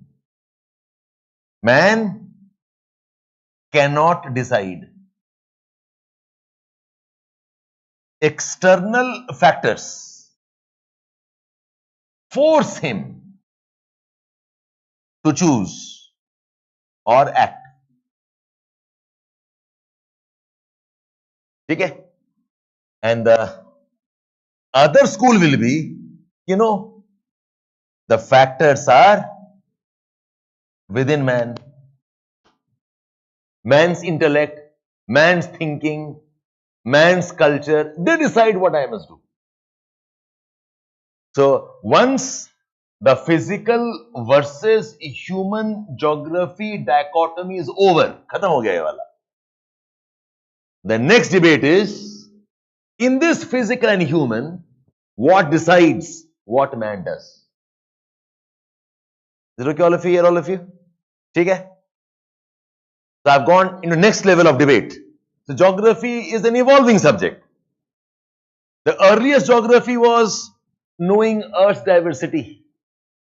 The next geography was, does this diversity have a pattern or not? The next detail was, there are some diversities for the Earth as a whole, general geography, some aspects unique to a place. Debate was, should we focus on man or study man and environment or only environment? So the next logical step is, once I accept that man, environment, both are important geography, now the debate is, what is it that controls or decides what man does? Okay? Achha, now, This determinism partly was also political in nature. I'll explain how. In academics, you cannot separate the politics from academics. Remember this, all of you. For example, what the schools will teach today, who decides that? Government, right? The syllabus can change. Your books can get modified. हम हिंदी पढ़ें या English पढ़ें या तमिल हो, कन्नड़ा है, Marathi, who is choosing that? In most cases, we don't choose, do we? Okay. There is a political dimension to what is being studied. So, back in those times, remember this is 17th, 18th century. This is post-industrial revolution. The age of European colonization. Okay. And Europeans had to justify कि क्यों जा रहे हैं बाहर and why are they conquering lands? Why are they colonizing lands? Why is Europe developed? Why is Asia not developed? Who gave the permission for the Europeans to come and rule over the others? Okay. So one choice could be, हमारा मर्जी हम जाके कर लिए. That's a very bad answer. Second answer is, God decides this. Okay. Some of will accept it. The third is, your environment is such that you can't be developed like us. So it is my destiny to come and help you develop. What they called as the white man's burden. A lot of these debates also comes from the colonial justifications. Okay. So environmental determinism was used to justify why is India poor? Why is India poor? You are farmers. Why is a UK developed? Because we have energy, coal resources. Why is India poor? You can never have industries. Okay. Why can we be developed? Because we can take it, develop it, and also give you some economy. So they justify a lot of things on the basis of the colonial systems. यही तो होता है. देखो, ये जो domination game है ना, अलग-अलग scale में होता है. This domination scale happens at the level of countries like this. It can happen within societies. Why am I poor? Last birth karma. You are destined to work as a slave in front of me. Why am I high caste? Last karmas, morality consequences. यही चीज justify होगा household level में, in the gender things also. Why will you suffer? God's choice. You're born a woman. And environmentally I'll prove कि woman has the nature to nurture. चुपचाप बच्चे का ध्यान रखो. Who can challenge God then? A man का nature ही है, I'll go and hunt, I have to be outside, bring livelihood. Once I establish the biological basis of who we are, debate khatam ho gaya, right? Then you please do what you're supposed to do. What is that? Cook and take care of the house. It is the burden of man to support the family. धूप में जा रहा हूं, काम कर रहा हूं, तुम तो घर में बैठे हुए हो. And the woman also internalizes it. ये जो domination game है ना, ये अलग-अलग level पे खेला जाता है. And all of them are given intellectual basis also. You can't challenge once वो God thing चिपका देते हैं आपके ऊपर में, फिर तो खत्म हो गया कहानी. Why did the crime against woman happen? Because she was tempting the man. भगवान ने सुंदरता दिया है, ओके, छुपा के रखो. Be behind the doors, be behind the curtains. बाहर आओगे तो boys are boys, right? Boys को काम ही है छेड़ना. It is like a birthright that they have. और हरियाणा में है, यूपी में है तो चाउमीन खा के हो जाता है. सुना आपने? स्टोरी नहीं सुना?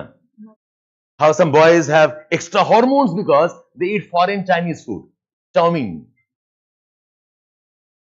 Why were women not allowed to drive in some of the Middle East countries? Because when women drive, the vibration of the seats can give them orgasm, which is so unholy and unpious. These are the justifications, hai na? Okay. You are using it to justify some of the systems present on the earth. I said, for some time, keep religion side mein and think about these aspects. How things are being justified. And there are development models on this. Okay. When we said, no, India's Hindu growth rate. आप तो किस्मत है, you are trapped at 3-4% growth rate. Why? Because you are agriculture. Live with it. We can never grow like Western worlds. उसी का एक form आ रहा है, environmental determinism. The variations, the diversities, including the variations in development narratives, are the consequence of environmental factors. Okay. Maybe Humboldt and Ritter did it in some other reason. Uske baad mein the reasons become even more complicated. Basically, I must explain, why do we have diversity on the earth? Who is responsible? God or environment? Okay. So remember, this debate, determinism versus possible debate jo hai na, the debate is essentially, determinism and possible debate jo hai, the debate is in human geography. Remember this. Physical geography में नहीं, physical geography में ही नहीं है ना कि debate क्या होगा उसमें.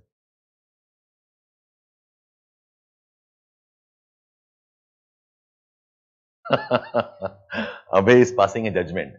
Sir, you must be a very supportive husband. Look, I to believe that. I don't know what the lady of the house thinks. And Abhay, मैं आपको घर ले चलूंगा. I will need a lot of moral support from you. Take all of you here. Okay. That's why I always maintain this. You know what? As you grow in your education knowledge, it's impossible to be apolitical. Apolitical is a very smart word to escape debates, right? Or to mislead people. If you ask me na, आपका opinion क्या है? Fact तो opinion है मेरा, and very strong opinion. But depends on मैं कहाँ बैठा हूँ. Generally मेरा कोई opinion नहीं है. मैं political man, कौन है जाने दो. It's impossible you can remain apolitical. If you are political after all knowledge, it can mean you're confused, which is always possible and it's allowed. I can't decide. Russia and Ukraine war, America, समझ नहीं आता क्या game चल रहा है. Sometimes, I really empathize with Zelensky. Then I read something more. अरे Putin गलत नहीं है यार, सही बोल रहे हैं. उसमें अच्छा खासा ट्रंप ले आते हैं कि I am for the peace, let me drop bomb for the peace. Okay. वो भी सही लगता है कभी-कभी. I'm the confused. This every possible I'm confused, so I cannot decide. Or I am a dumb vegetation. No brains, then I can be apolitical. But अगर आप पढ़ लिख लेते हो ना and you are genuinely curious, you will ask questions. ये अलग बात है कि क्वेश्चन पूछने में डर लगता है sometimes. Okay, biggest डर is life, survival, post death. Okay, मन में कैसे आया ये? Okay, अब तो जहन्नम जाना पड़ेगा टाइप्स. So please, geography, अभी और भी है political debates, will enter that slowly, gradually. So write down a few lines now, all of you. You got the sense of what determinism is, all of you here? Essentially, what determines human activities? Okay. Are we masters of our decisions, or are we controlled by factors beyond our choices?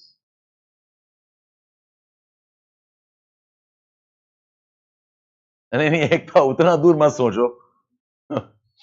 Okay. Saying लगता है कि Trump को bullet लग जानी चाहिए थी. Okay. उसका अलग कॉन्सिक्वेंस होता. Okay, so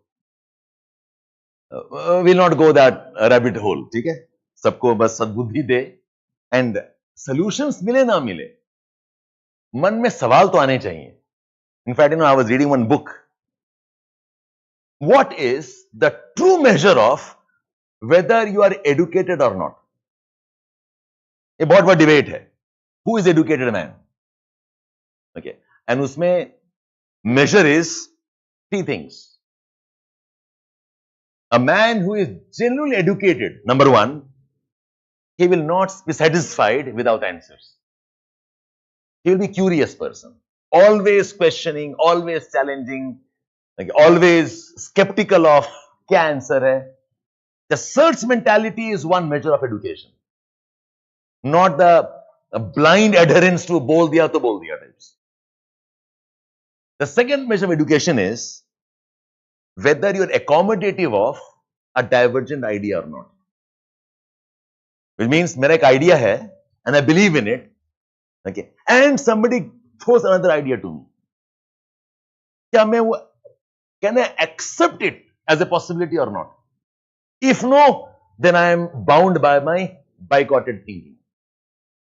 अगर मैंने scope of challenge रोक दिया, okay, इसका measure क्या है? इसका measure है, can I respect, okay, divergence from what I know or not? So curiosity is one. The second is respecting other ideas, not tolerance. I'm quoting this man called Rajiv Bhargav. He says, हमने India में बहुत poor definition दिया है secularism का.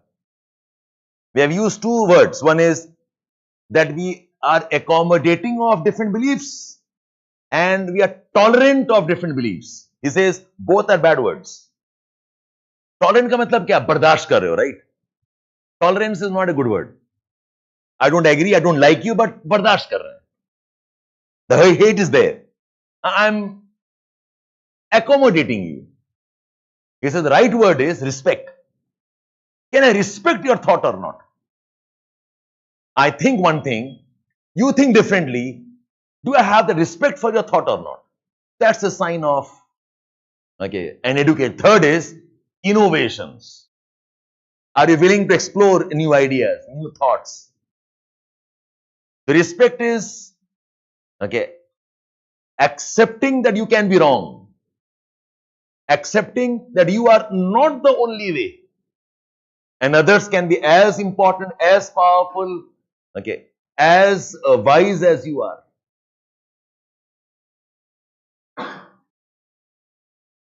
Right? So, anyways, I'm digressing there.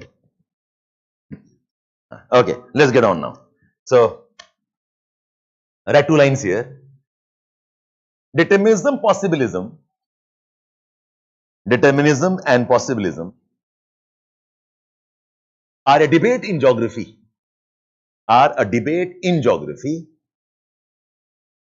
That tries to understand the reasons why phenomena happen,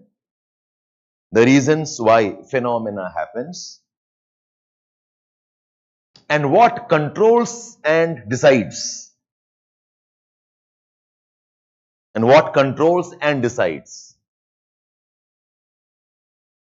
The phenomena and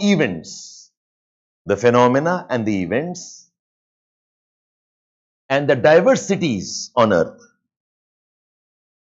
The phenomena, the events and the diversity on earth.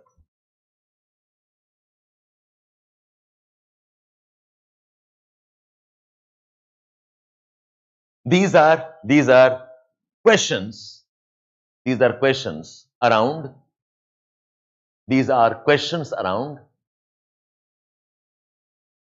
not just human aspects and human diversities. Not just human aspects and human diversities, but also about physical diversities. of climate, landforms, of climates, of landforms, and natural habitats and ecosystems.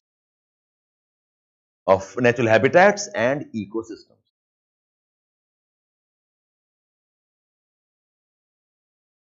ठीक है?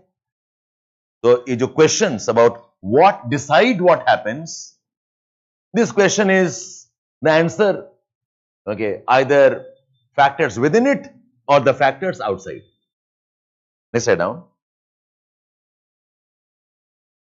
Determinism analyzes all answers. Determinism analyzes all answers to causal factors. Analyzes all answers to causal factors to be in external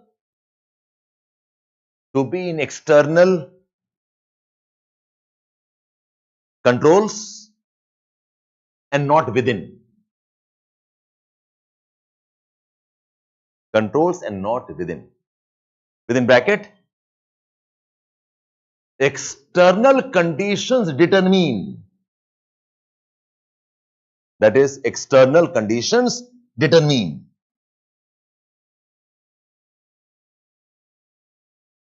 Next paragraph. Possibilism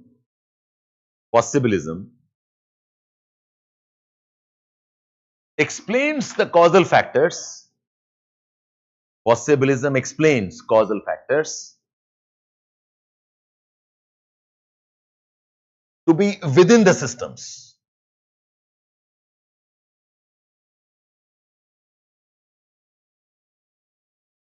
In possibilism, in next sentence, in possibilism, it's a matter of choice. It's a matter of choice. Intrinsic.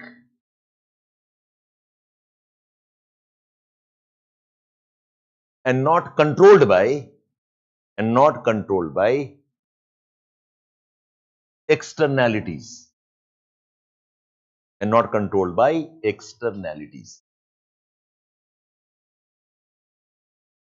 ठीक है? The good write-up on ये debate है क्या? The debate is about why things happen. Why things happen, both for physical aspects and for human aspects. If the why of the factors are outside, they're external, we call that as determinism. If the why of the factors are within, we call that as possibilism. And write down one more point here. This debate, however, is more popular.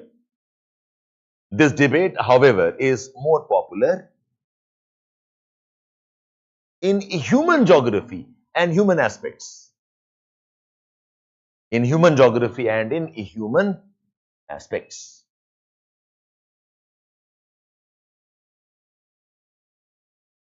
The fact is, we have acknowledged this. Nature mein, things don't have free will. A plant must grow in the presence of light. Plant का choice थोड़ी है. The animal is hungry, it will hunt. A season of spring, the flowers will bloom. The roots will always go down. Okay. The fruits come from the flowers. The leaves are green. Okay. The leaves will shed when there is dry season. So in nature, it is the environment controlling things. Usme itna debate raha nahi, because we accept the fact that non-human things don't have a free will. They don't have a choice. Okay. They can't reason. They will act to their instincts. Choice wala angle jo hai na, it's more of a human thing. Do I choose to cultivate? Do I choose to become or into education? Do I choose to migrate? The human aspects mein, the choice is more important than any other thing. So while determinism and possibilism applies to the whole world, but the debate is more in the human geography. Okay? Give a heading, determinism. Determinism in geography. Yes, correct. Prita, correct. Yes.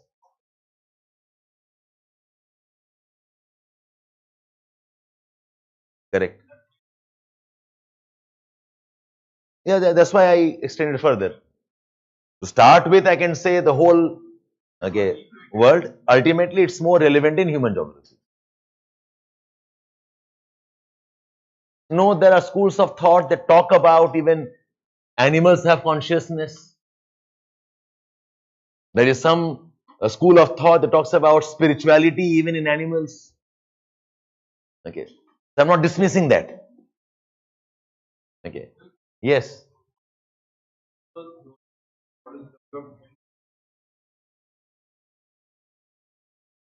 No. I can talk about determinism and then make a theory also. If there is heavy rainfall, I will grow rice. The human geography and agriculture. But growing rice becomes determinism. So, determinism and possibilism, a school of thought, is actually a part of human geography, not so much in physical geography. But remember, I'm studying man-environment relationship. ये relationship में अगर man कह देता हूं तो human geography आ गया ना.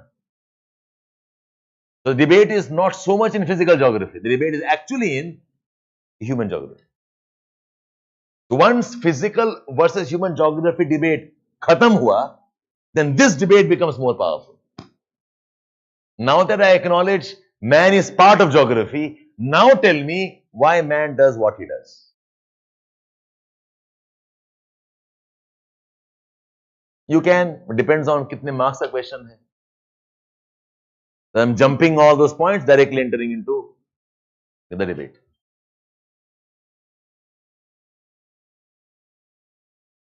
Yes, yes, correct, Akshit. Ah, Himanshu, we'll talk about that later on. Okay, come back. Yeah. So, determinism, okay? Now, in determinism, there are three forms of determinism. Okay. One is, remember, determinism is what? It's about external factors. External factors mein, it can be divine factors, it can be environmental factors, or it can be time as a factor. Divine factor jahan lagega, it becomes what? It becomes teleological determinism. Example of which is Ritter. Whatever happens, the consequence of some divine purpose. The teleology was also part of the works of Plato and Aristotle also. Okay. Once this got over, we then had, कि नहीं, God है नहीं है, जाने दो इसको. Environment can control things. So some said, why some of us are dark skinned? Because we live in hot tropical areas. Why some of us, are farmers? Because we live in agriculturally potential regions. Why some of us, are better swimmers? Because we live in locations near the water bodies. Why the mountain dwellers are generally short? Because in high mountains, you must have lower center of gravity, so you become shorter. Mountain dwellers, they've got more powerful chests. Why? Because they must breathe in atmosphere which has less oxygen. An example of determinism. Whatever you are, with the consequence of what environment determines. Okay, write down. Determinism has three forms. One is One is a teleological determinism. Determinism has three forms. One is teleological determinism, where the factors are attributed to,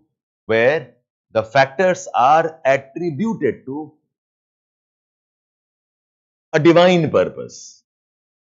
Attributed to a divine purpose.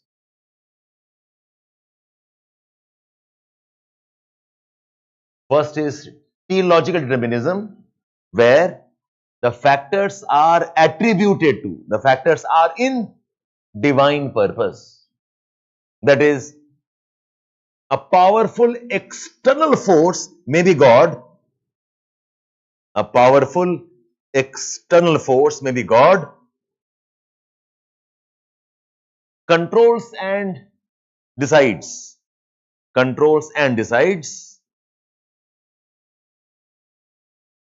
all events and phenomena. All events and phenomena.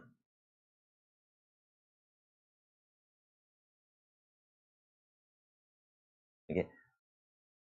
Within bracket, example is Ritter's teleology or Plato's teleology also.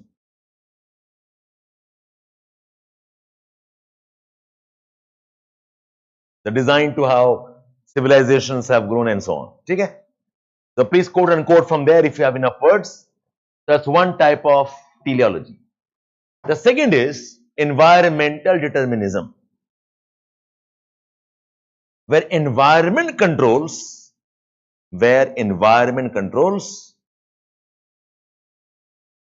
all aspects of man and human activities. All aspects of man and human activity.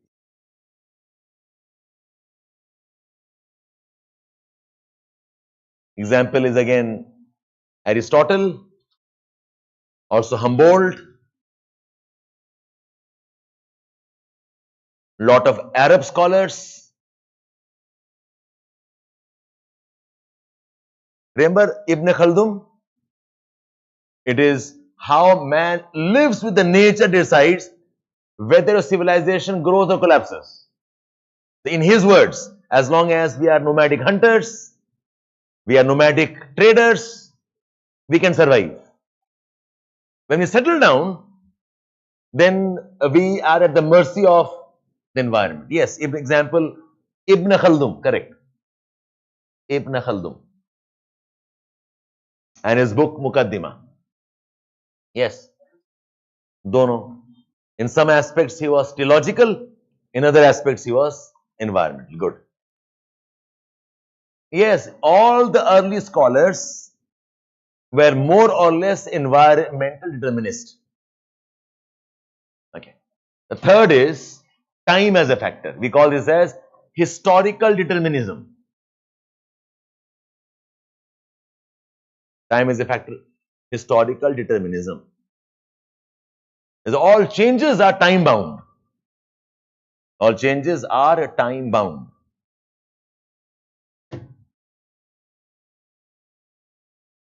Okay, so growth हुआ, maturity है, okay, development milestones are time bound.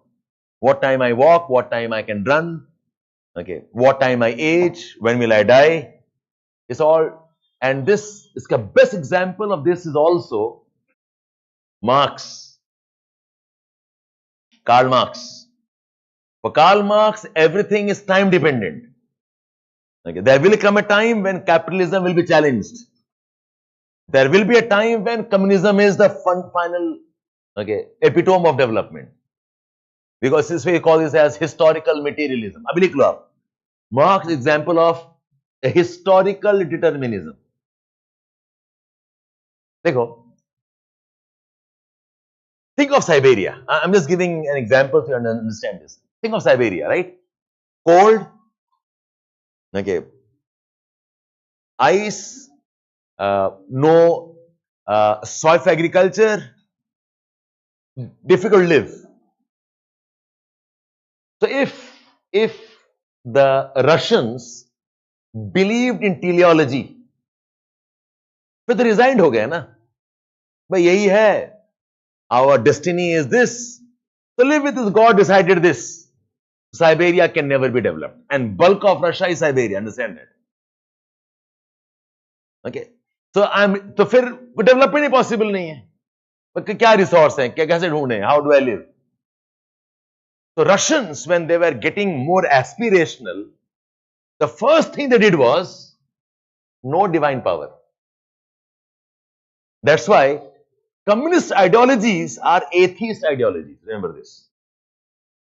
ये ideas ना vacuum में develop नहीं होते हैं. There is a reason why the ideas come up.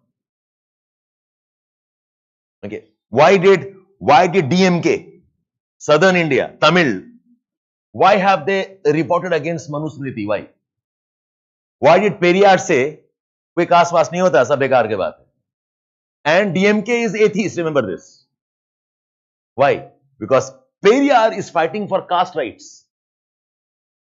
If he accepts Brahmanical code and Manusmriti, फिर cast कैसे फाइट करोगे आप? Brahmanical code of caste system is you are born the way you are because of God's will, because of past karma, because of past sins, and he is fighting caste exploitation. Why is Ambedkar ultimately a Buddhist? Why? Because they are fighting caste prejudice, say caste biases. I hope you got the point here. Okay, so they can't accept the notions of Brahmanical Manusmriti. They are atheists by nature, and as a political ideology, the obvious choice is communism, right? Communism says no God. ठीक है, so communists पहले God को हटा देते हैं, God responsible नहीं. And remember, I am an aspirational guy. अगर aspiration नहीं है फिर तो यार भगवान ठीक है. अगर मैं आपको बोल दूं तुम्हारा किस्मत है, you will never qualify. Why? Because God's choice. अगर एस्पिरेशन हो ना, आप लोग यार गॉड को साइड में रखो. I have to become IAS, I will become, I don't care. If God said it, then God doesn't exist. The next was a God नहीं है तो एनवायरमेंट है, and Siberia has bad environment. So how can Russians believe in environment determinism now? Because environment belief करते हैं, again they have no choice of development, correct? Okay, so Russians did a very interesting thing. They said it is time that decides, और हमारा time आ गया. आपका time जा चुका. Your time was capitalism, it's over. Now my time starts. And in my time, communism that we talk about is the ultimate culmination of human development. जाओ लड़ लो आप उसके बारे में लेके. You see how political ideologies are rooted in some of the development conditions. Okay, so Marxist ideologies. Of course, Marx was a German himself. Okay, but ideas taken up by the Russians, because Russian says this is a better example. Okay, that yes, we are destined to become powerful because the time of communism has come. Slavery is over, monarchy is getting over, capitalism has not yielded to us. The next in the line of hierarchy, in the line of historical development is communism. We call this as historical determinism. Marx is example of that. So I'll take up these topics. I mean, सब लग रहा है political ideas, but they have got roots across disciplines. So geography में भी Marxian ideas आएंगे. We have this idea called radical geographies when we talk about development. ठीक है? So determinism has three forms: teleological determinism, environmental one, and historical. इसका example है Marxian. Marxian communist ideas are examples of historical determinism. ठीक है? But in our scope of things, we'll focus more on environmental one. So give a heading now: environmental determinism.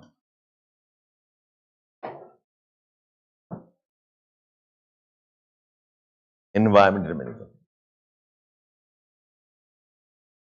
Okay, now I'm giving you as So we have the classical and the older forms of environmental determinism.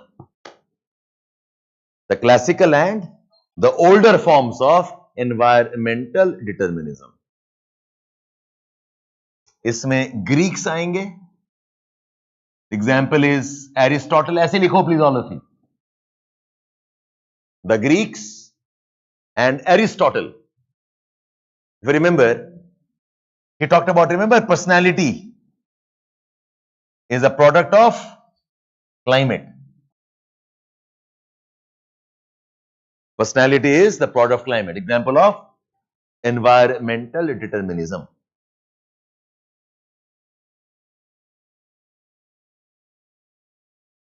Arabs, Ibn Khaldun. Just know the names. Arabs, Ibn Khaldun. Again, example of environmental determinism.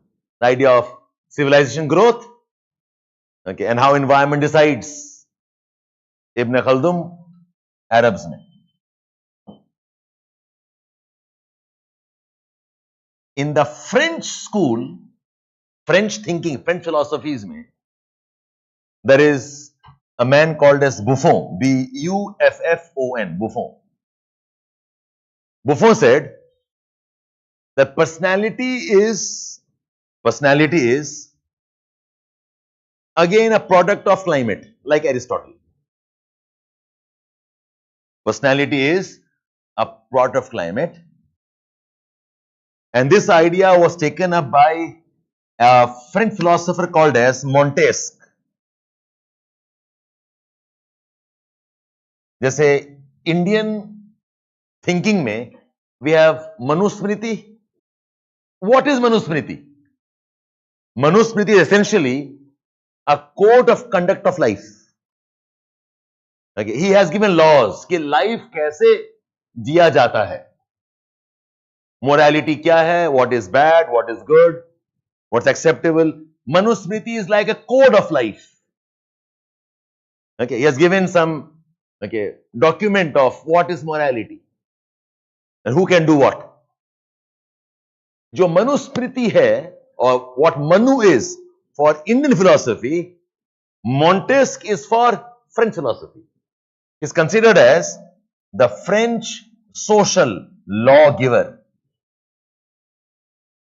Montesquieu, equivalent to Manu of India, a French social lawgiver. कि France में भी what type of social laws are allowed? Her culture में है बेटा. Every culture will have this. Okay, lot of laws are taken from our own divine textbooks, books. Bible से, Quran से, Gita से कुछ laws बनेंगे. The conduct of life, good, bad, ugly, absolutely. So French में we have this man Montesquieu, and Montesquieu had said, that criminality is a function of climate. Criminality is a function of climate. That if you are a judge and you are deciding on a man he has done the crime or not, consider from where he has come. So according to French, if a man has come from hot areas, tropical areas, he is an angry man, he would have committed the crime.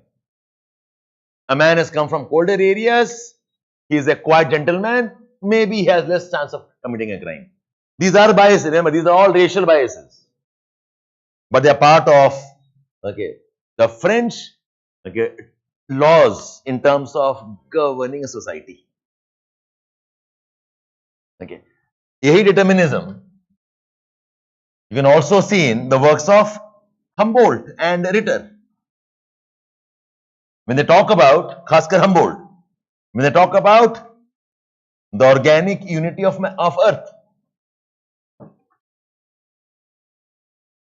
So Humboldt, Ritter are also examples of environmental determinism.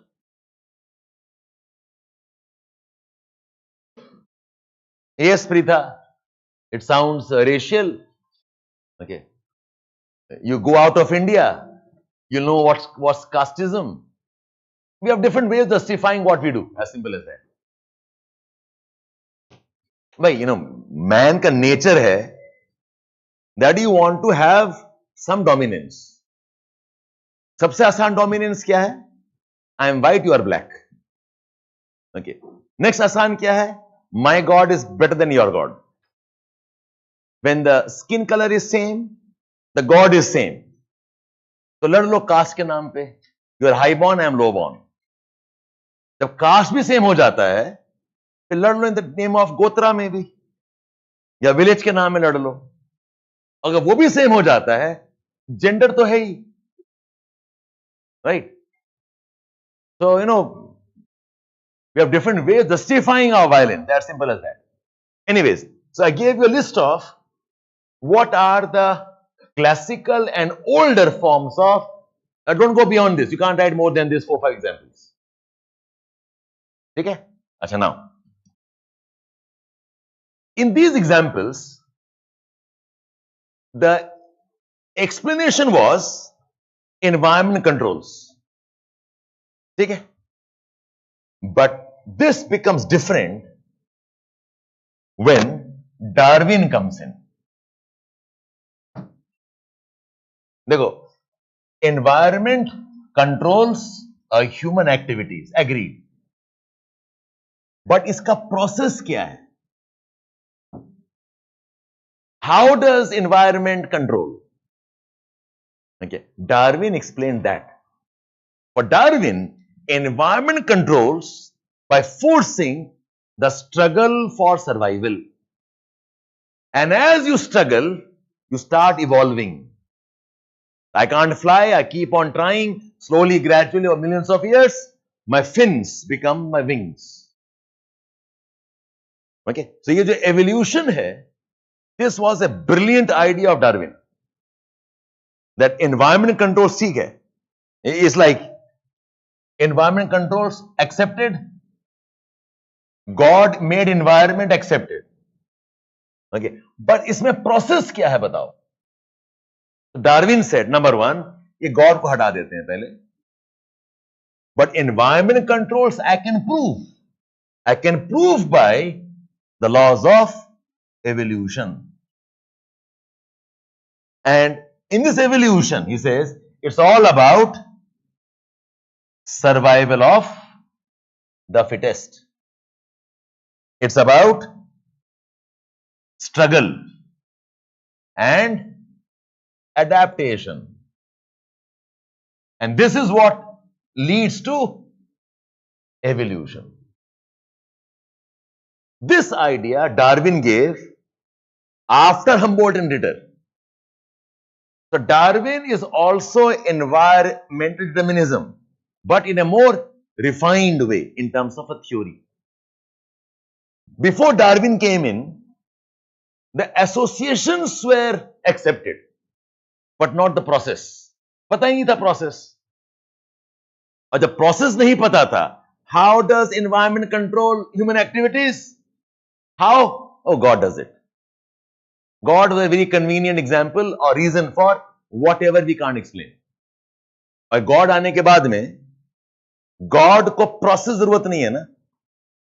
God doesn't require a method. God says, let there be light. There is light. God says, let there be man. Man बन गया. Okay. God doesn't require evolution. Time नहीं चाहिए. God doesn't require slow, gradual changes. Darwin says, God is not responsible. It is the fight for struggle. Slowly, gradually, something evolves. Okay. This idea was such a powerful idea, all sciences started adopting it.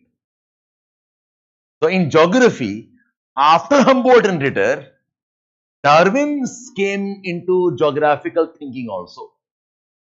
How does man interact with the environment? Environment forces man to evolve. His culture evolves. His thinking evolves as he keeps on struggling with the environment. So, this was determinism. determinism hai. This is with Darwin, we call this as the new determinism.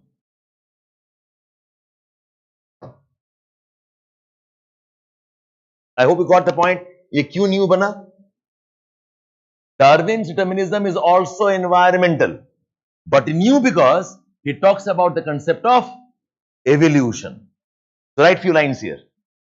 Okay, this is the classical and old forms of determinism. This is the Darwinian influence.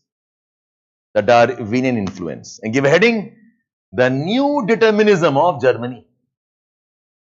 The new determinism of Germany after Humboldt and Ritter. After Humboldt and Ritter.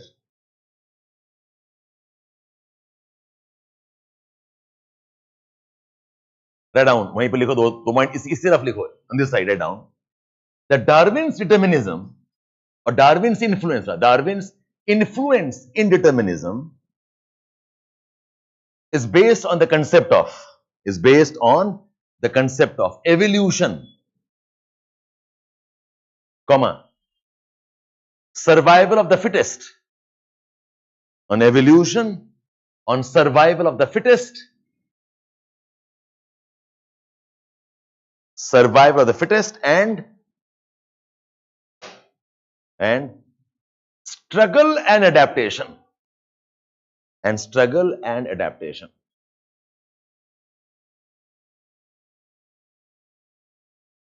Darwin gave the concept of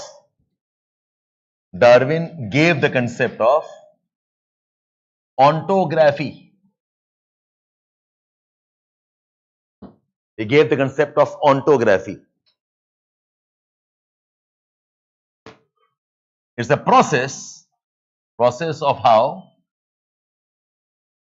inorganic stimulus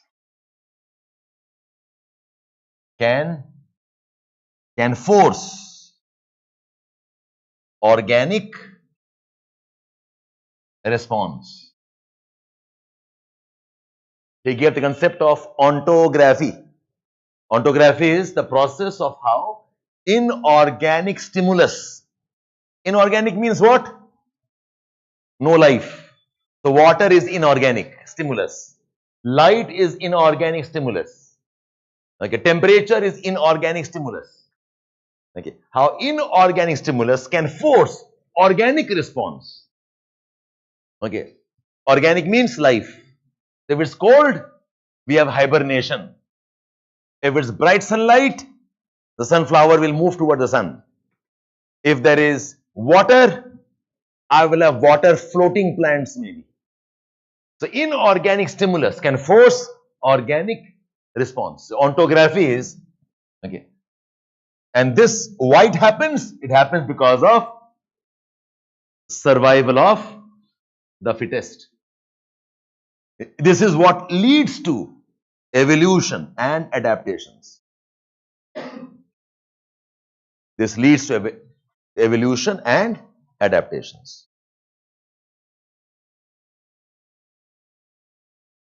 Right down here. Yeah, inorganic is abiotic, correct. The abiotic, organic response are the biotic responses, correct. So whatever a life form responds to, the consequence of its adjustments with the non-living world. Darwin's influence, next slide down, Darwin's influence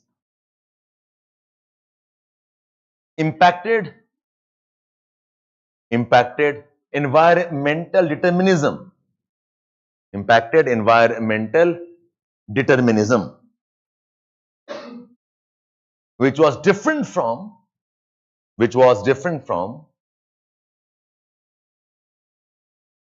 the older interpretations of, it was different from the older interpretations of man and environment, relationships.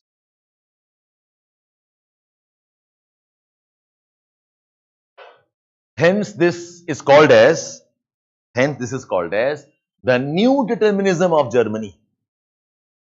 It's called as the new determinism of Germany.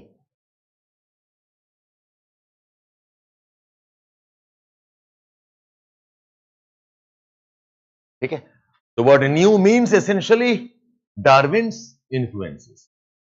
Right, next.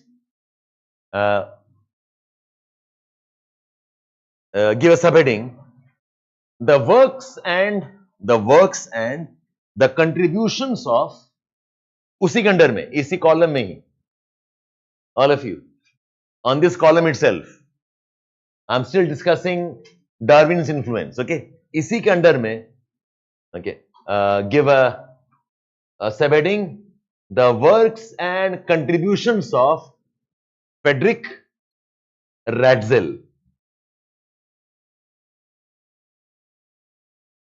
The works and contributions of Frederick, okay, F-E-D-R-I-E-C-H, Frederick or Friedrich Ratzel, R-A-T-Z-E-L, Ratzel. And I'm talking about 1880s and 1890s now. Have a sense of time. किसके बाद क्या आ रहा है? Humboldt Ritter are over by 1850s. Then we have Oscar Peschel, 1870s. But that debate is no consequence. Now we have the works of Ratzel. Now this man is a defining man in geographical thought. इनके बारे में question पूछ सकता है और एक बार indirectly पूछा गया है. Okay, this man wrote 2 books. The book's name was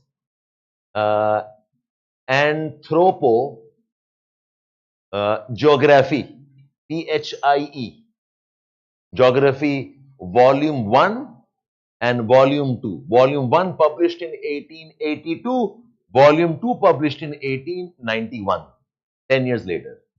And both of them kind of the most influential works in whatever happened in geography thereafter. Ratzel's 2 works, Anthropogeography, A-N-T-H-R-O-P-O, Anthropogeography, geography को P-H-I-E लिखना.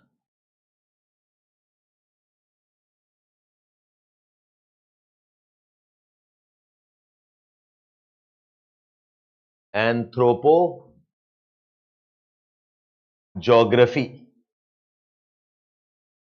Volume 1 and Volume 2. Don't confuse with anthropocentric geography. That is the work of Ritter. ये Ritter Ratzel में थोड़ा गड़बड़ होगा. Okay, so be mindful of this. Ratzel wrote this book. ये book का नाम ही था Anthropogeography Volume 1 and Anthropogeography Volume 2. Okay, and just write one sentence here. Anthropogeography Volume 1, Anthropogeography Volume 1 was a demonstration of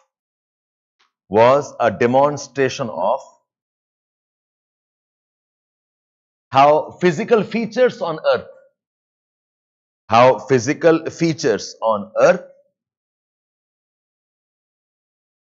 influence human cultures. How physical features on Earth influence human cultures.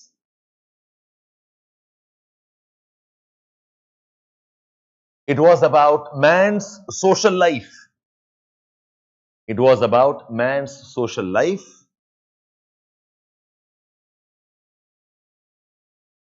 and the environmental factors. Man's social life and environmental factors in relation to Earth. In relation to Earth.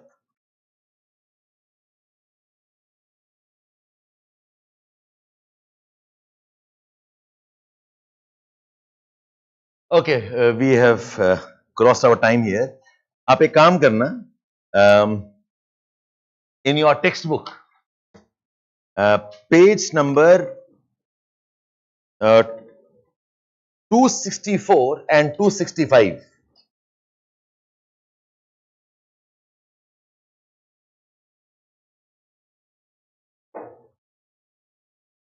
Chapter number 11. Geography and environmentalism.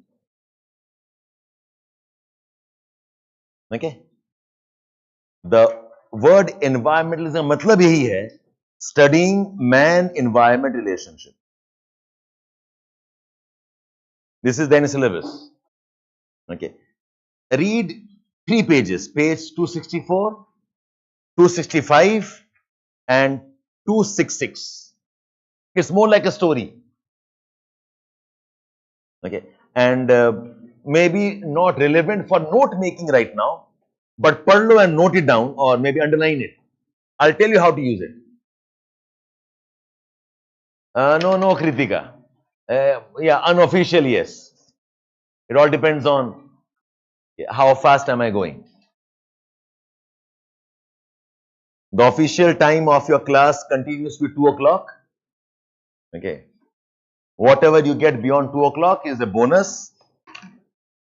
Because I like you guys so much, I want to hold you back for some more time. Okay? Okay, we continue tomorrow. Acha, if possible, if you have this book, along with Dikshit tomorrow, you also bring a human geography by Majid Hussain. Okay, there are some sections on this also important.